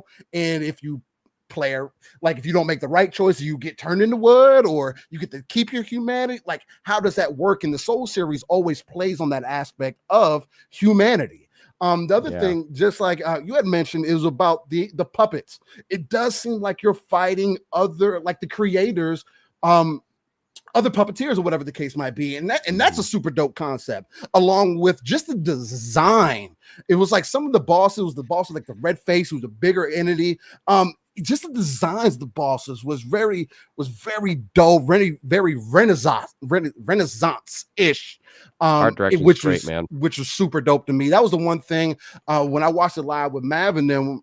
It was like the one thing I just couldn't shut up about. I was like, oh, you see, I was like, oh, that's crazy. This art style, just everything about it, from the aesthetic to the way that to at least what I got to how it feels. I'm excited for it. I was going to buy it regardless. And now, since it's in Game Pass, I mean, of course, it's day one. So I'm excited. Mav, Caitlin told me that you only play games that have an easy mode and really hold your hand. Are you are you thinking that you're going to try Lies of P? Are you looking forward to it? Yeah, I'll definitely try it.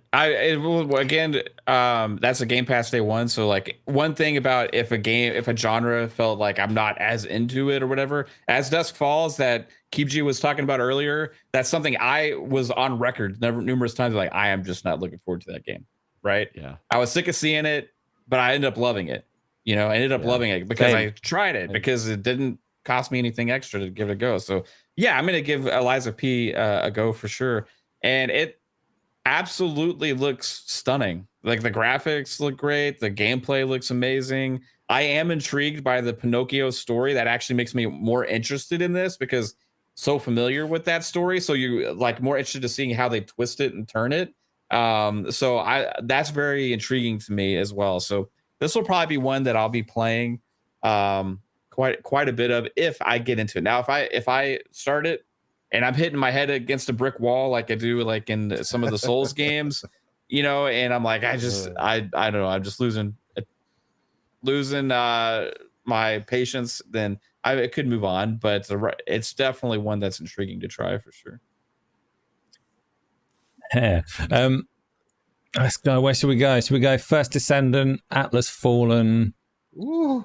Pick between those two. Steel Rain, which one should we look at? I know which one's Steel Rain's gonna choose right now. Do you? Oh yeah, I know which one you're gonna choose. I'm going to personally pick the First Descendant. Yep. That game gave me like Lost Planet vibes, like Lost Planet 2 specifically, and especially with like the grappling and like the movement, and the characters are so diverse. Again, people like people make fun of me sometimes. I tend to have a thing for people in suits. Anthem, Destiny, Halo. It's been an ongoing. Iron Man, one of my favorite comic book heroes. It's been an ongoing thing, and this is kind of just iterating on that.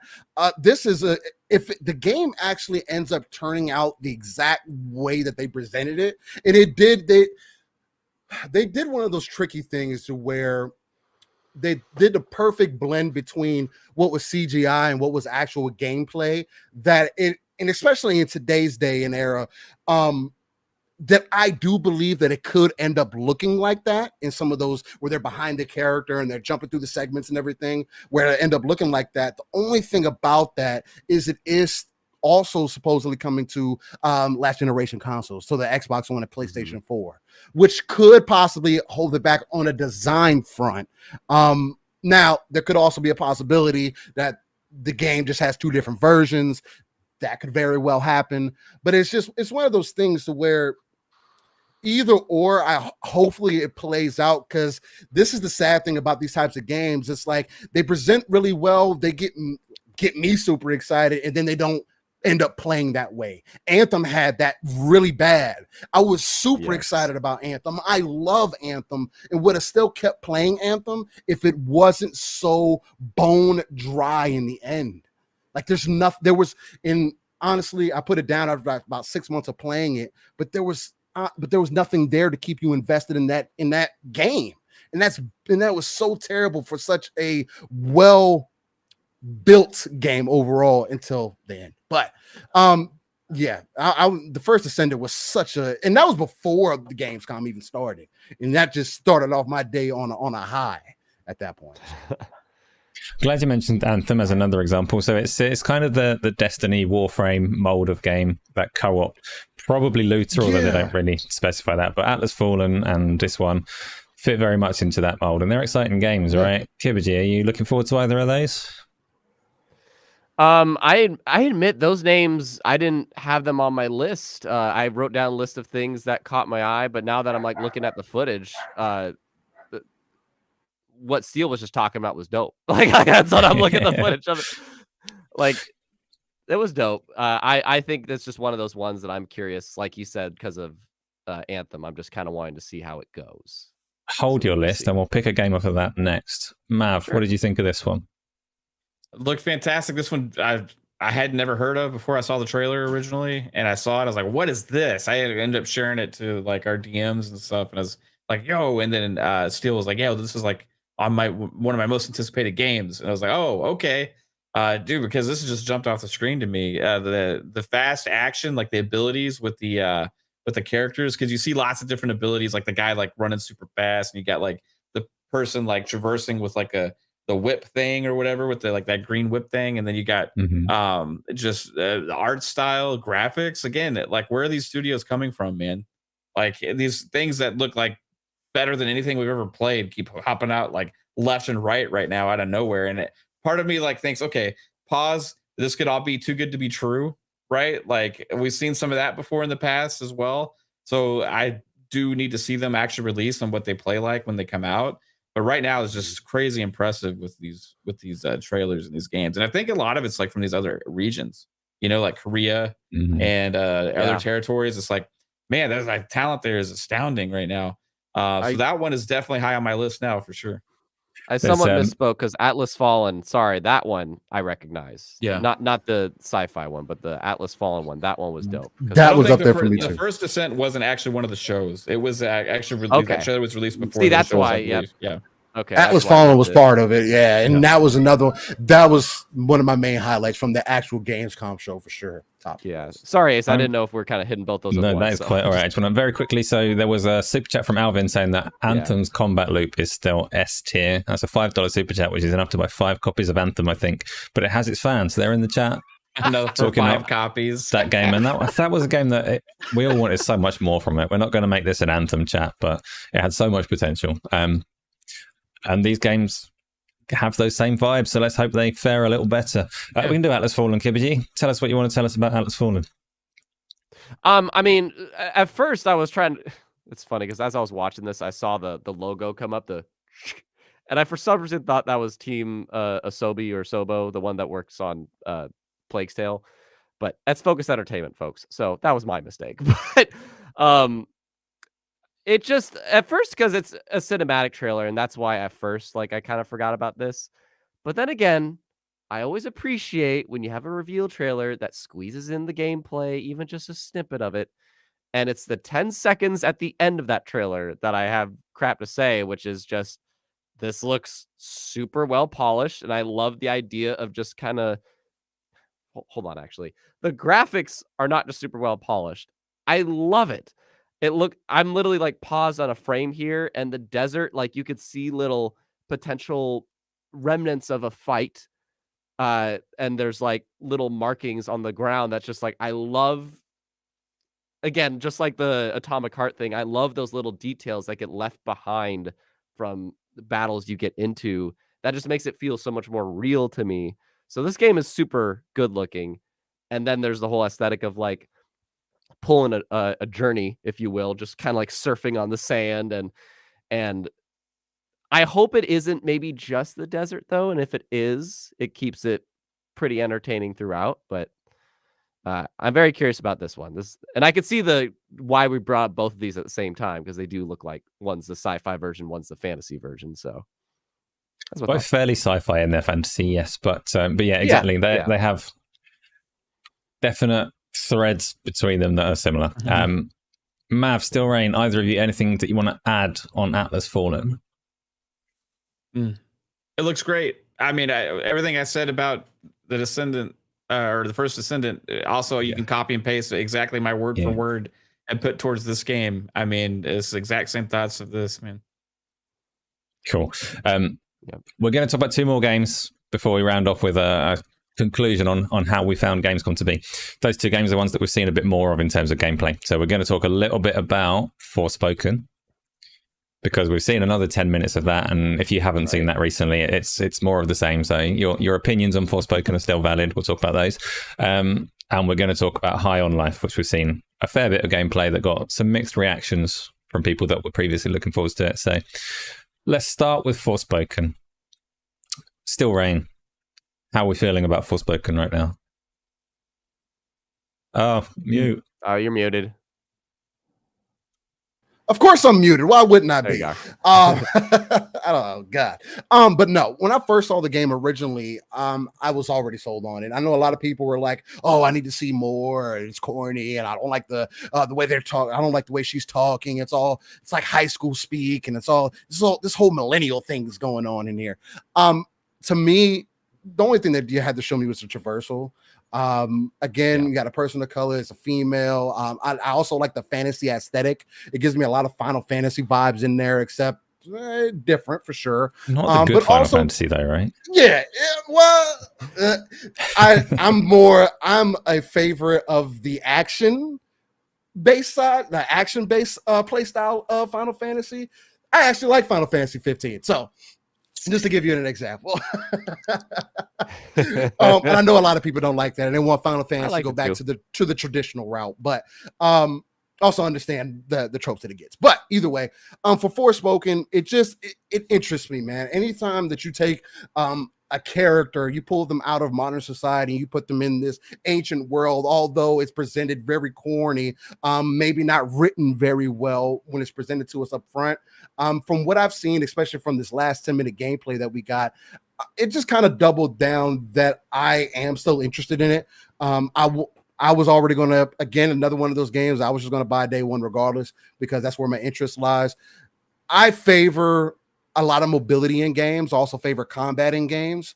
A lot of the combat in here seemed pretty dope. I do understand why some people feel like it's kind of convoluted. It seems like there's a lot going on, but it also has that kind of classic Final Fantasy style where it slows down the combat when you're choosing different actions, you're going through different wheels or whatever the case to be to pick your next move. So I think it's going to be extremely interesting, and I'm enticed by what the story has presented me thus far. So I'm glad you mentioned Final Fantasy. For me, the thing that I like about the game is the stuff that reminds me of the infamous games, the traversal and things like that. And the thing that makes me worry for it is the stuff that reminds me of Final Fantasy 15 and the worst parts of that game. So I'm glad that you mentioned those ones. Hibaji, give me some good and some bad about Forspoken. How are you feeling about it? I'm going to try to keep mine short because I'm hoping I can squeeze in a different game if there's time before the show ends. But just nutshell is just it's kind of echoing a lot of stuff that Steele said. It's just I think FF15 is a great comparison because the traversal looks great. The magic attacks look great. Like the gameplay parts of it look great. But I have a feeling that is going to be a very boring world. And to me, that's really important. Just don't let it be a boring open world. Go ahead, Mav. Yeah, it appears to have one hub city that it's all based out of, which is a concern as well. I understand the reason that games do it. It's very, very efficient use of resource, but I don't like exploring the same city for a whole game. Well, there we go. Mav, Forspoken. I was one of the ones that needed to see more of this game because I was intrigued the very first reveal we had of it and what they had showed at that point. And then the marketing they've been doing for it with Classic Square has been losing me with the way they've been marketing the game a lot.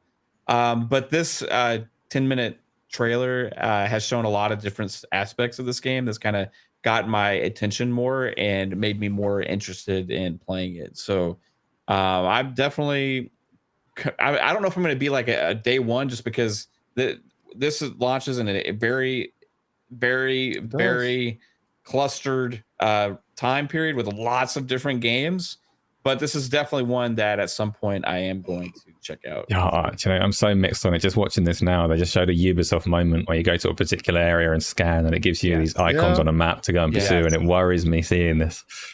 But it does have enough about it that I will want to give it a go. You get a little bit of Square Enix's version of like a Assassin's Creed type world. Which is exactly what they struggled with Final Fantasy 15 for my taste. But that game was just weird. Sorry, Steele. I don't mind.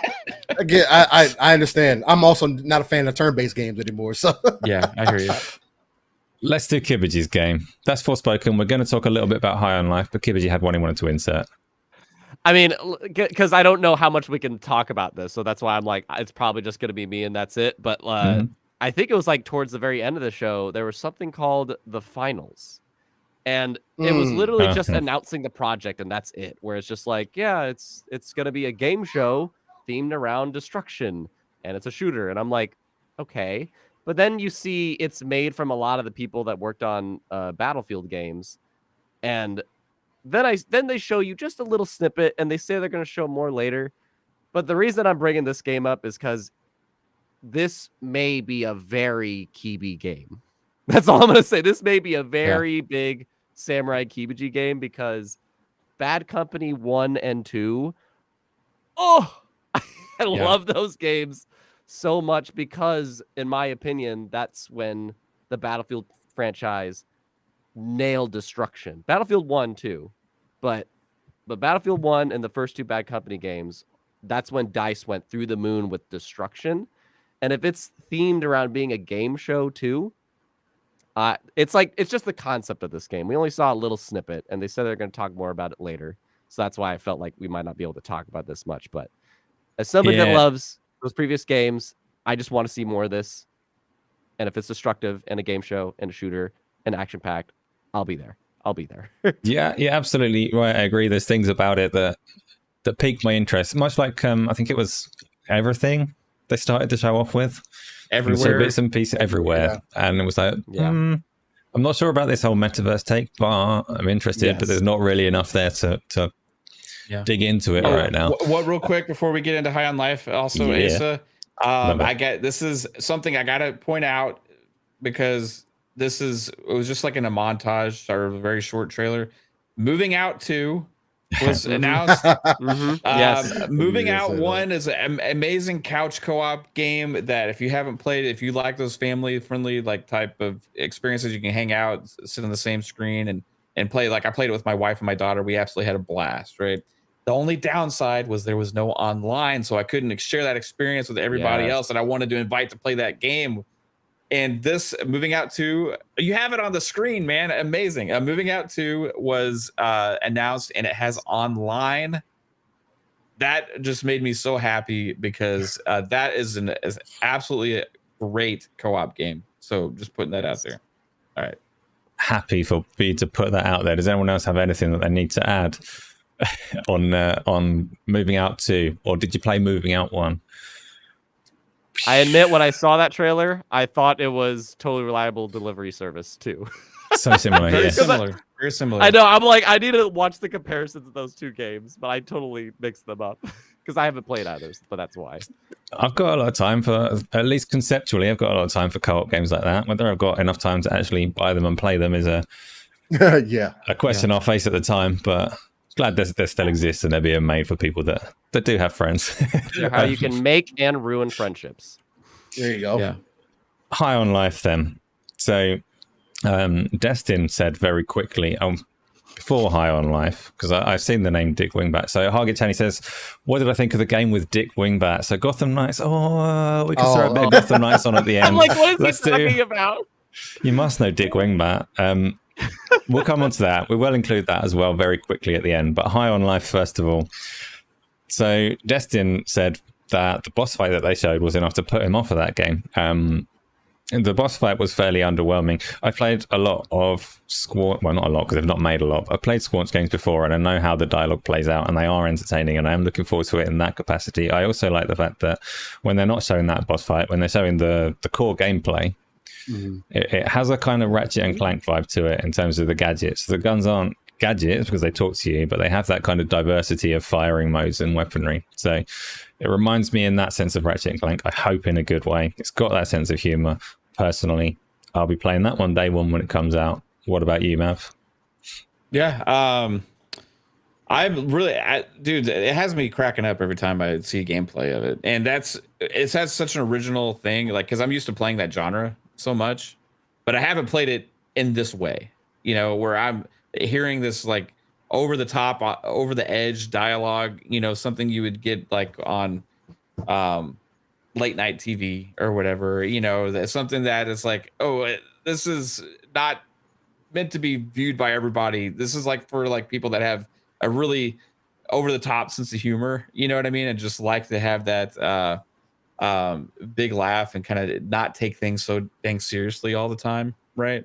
And for me, that's what this game is. And they showed what I was most impressive, like when they actually showed the town, when they kind of just stepped in and started to show the town, I was like, wow, that's actually really impressive. And then you found out other details this week, like they got licensing for movies, and there's movies going to be in this game. They got the rights to 4 full-length movies that are going to just be on the TV. Like one of them was called Tammy and the T-Rex. It's like from the mid 90s. It has Paul Walker and Denise Richards in it. Some like campy like B movie, right? That they're going to be able, if you want to take a break, you can sit there and watch some stupid movie, right? And hear like Mystery Science Theater 3000 type comments over it while you're watching and stuff. Like the humor is all over this thing, and it's not meant to be taken seriously. So the gameplay wise, there's some things you could like say, oh yeah, I wasn't really feeling that, doesn't look too much fun or whatever. But I think the entertainment with this is going to be going through those motions of this traditional first person shooter gameplay and just having this over the top dialogue. Because here's the other aspect of this.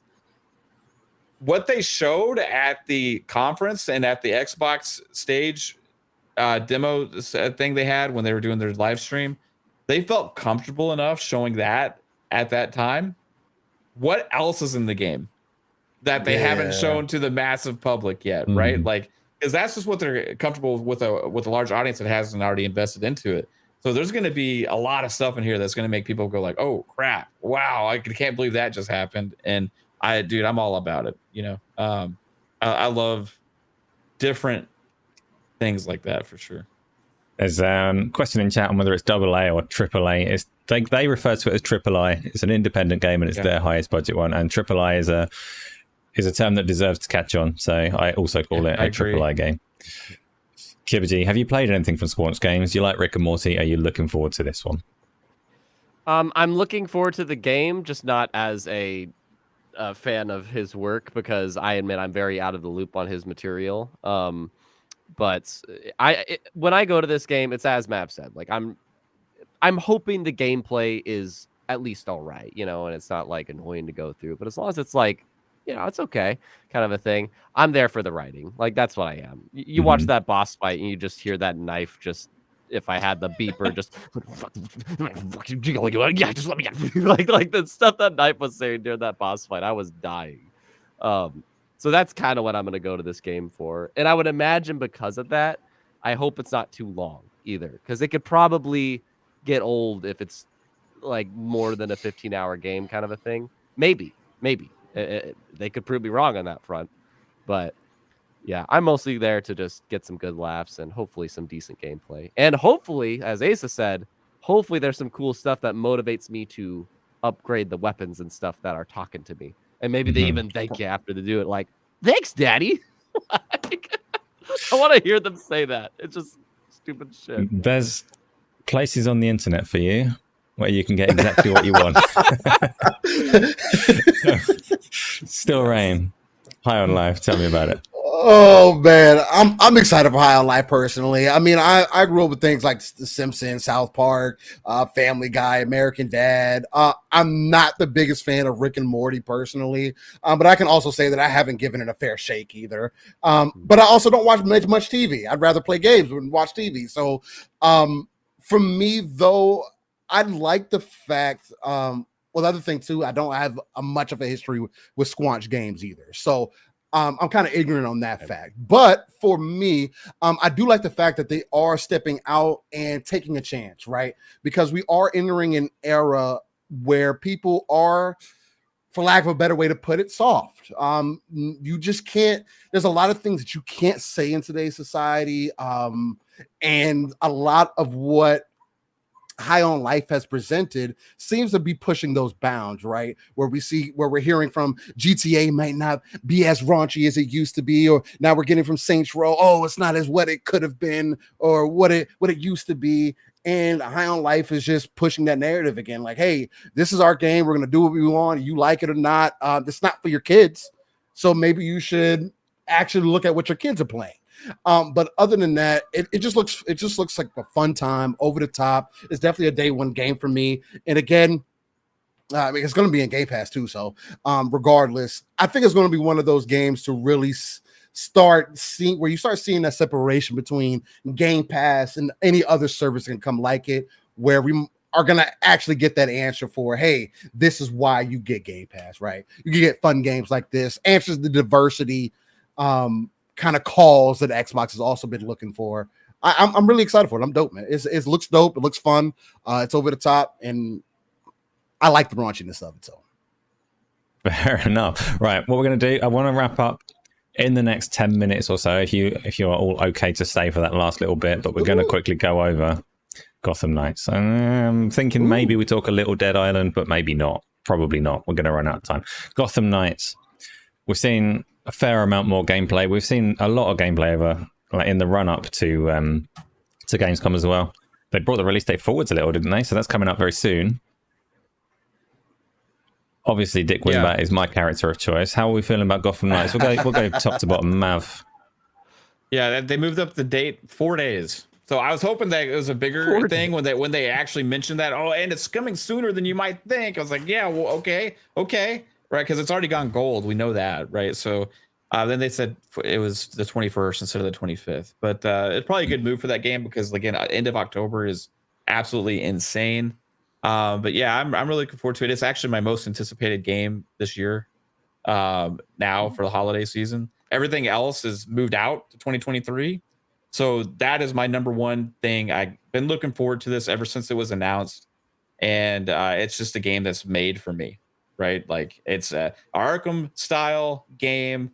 Looks like it has that Arkham style combat that some people are criticizing for some reason because it looks a lot like Arkham style combat, but I don't really know 100% what all the criticism is about. But however, it just looks like a mix between like a co-op RPG type Arkham game with all these awesome characters and stuff. And I really like the stuff I've seen out of it the last couple of days with the Harley Quinn stuff as well. So yeah, I'm pumped, dude. Gotham Knights. So this was the trailer that we saw at Gamescom was obviously a villains trailer that focused more so on the villains than the gameplay. I'll say this too. I didn't need to see it because the Batman villains. Yeah, we know. At this point, we've seen so much of this game, and that goes with Hogwarts Legacy was shown too. A lot of these games have been seen so much. I don't need those at the show anymore. I just want the games to come out. But I understand why it was there. It's a big release this year. The usual criticism of that combat that you were talking about. Obviously, Arkham kind of invented this like context-sensitive combat that we're also used to now. Spider-Man enhanced it and did it very, very well with more athleticism. This game has that athleticism, but they really struggled with, as you say, the magnetism, the ways the characters lock into those animations by sliding along the floor awkwardly. So hopefully when you're actually playing it, that will be less jarring than when you're watching somebody else play it. But I do understand the concern. It all depends on how it feels when you play it, right? That's the way all the Arkham games were, so I wasn't ever anticipating anything different personally. You know what I mean? There's an element of it in pretty much every game you play like that. Ghost of Tsushima even, like that's lauded for its combat, but the character will do that subtle slide into position for all of those. Those locked anchored animations that they need to play out. So it just stood out a lot in some of the trailers that they're showing for this game. But it is an Arkham game. It is coming soon. Kibaji, are you on it? Am I on it? No. And this is coming from somebody that like personally Arkham Knight, not Arkham City, is one of my favorite games of all time potentially. Agree. And this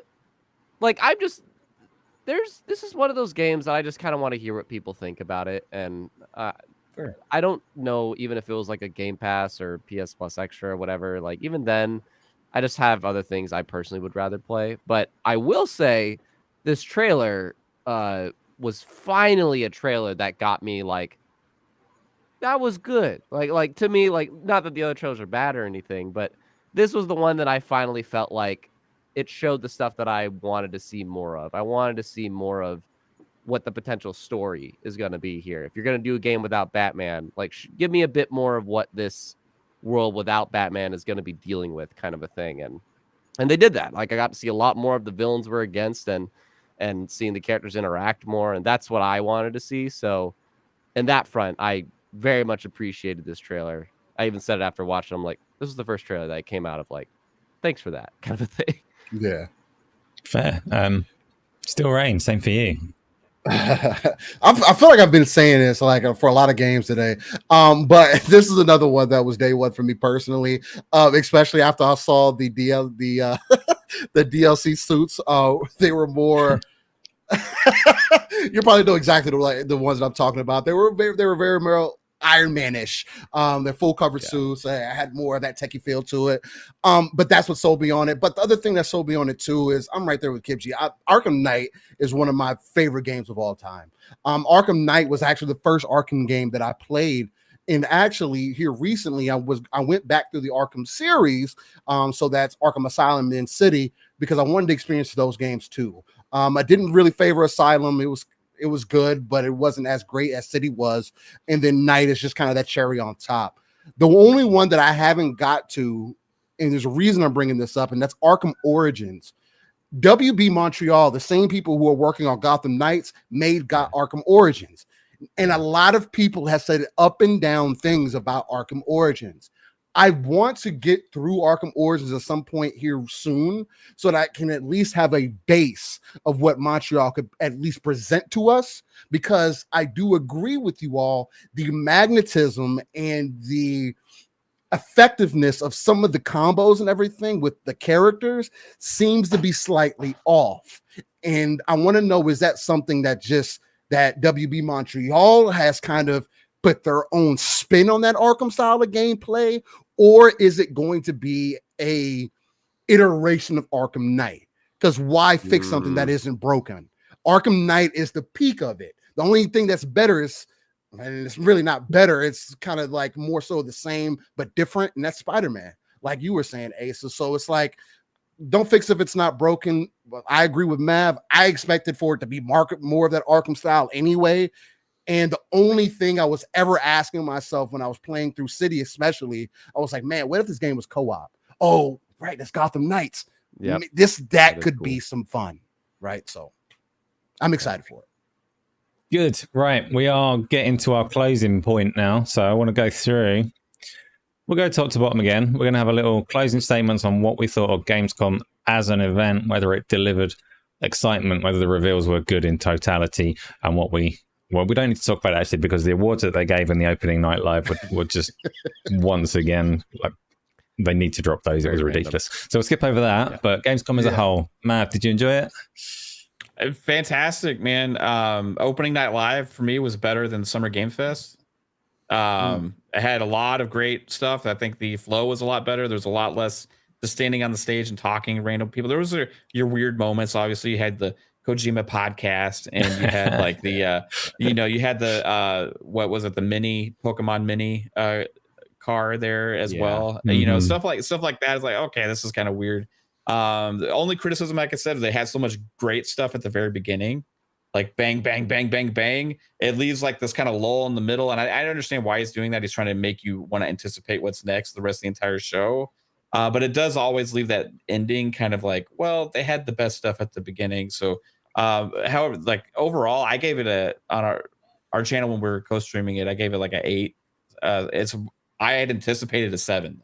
You know what I mean? I anticipated like a 6-7 for a Gamescom Keighley show.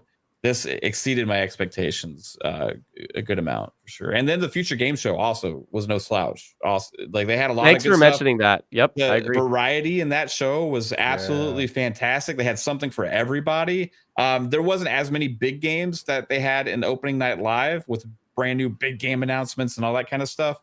But one thing the Future Game Show always does is that the pacing, the delivery of the announcements, the way they have the voice actors presenting it as well, and it's just all about the games through and through, is absolutely amazing for me as well. So I loved that show, and I want that to keep going. So it made for a great August for gaming news, and Sony I think is going to have something in September, so we'll see how they do coming up. But overall, right, this felt like another like E3 light type time period right now. Is much bigger than I anticipated. Bigger than I anticipated as well. Let's roll straight on to you, Kibaji. How'd you find it? Yeah, I'm in agreement there. It just because I always expect from the Jeff shows like a 7 out of 10 or kind of the C area, and this was the kickoff show was better than I thought. I agree. There's a lot of things that could have been done as per every Jeff show. I feel that could have made it just flow a lot better and could have cut out like less a half Jeff. hour's worth.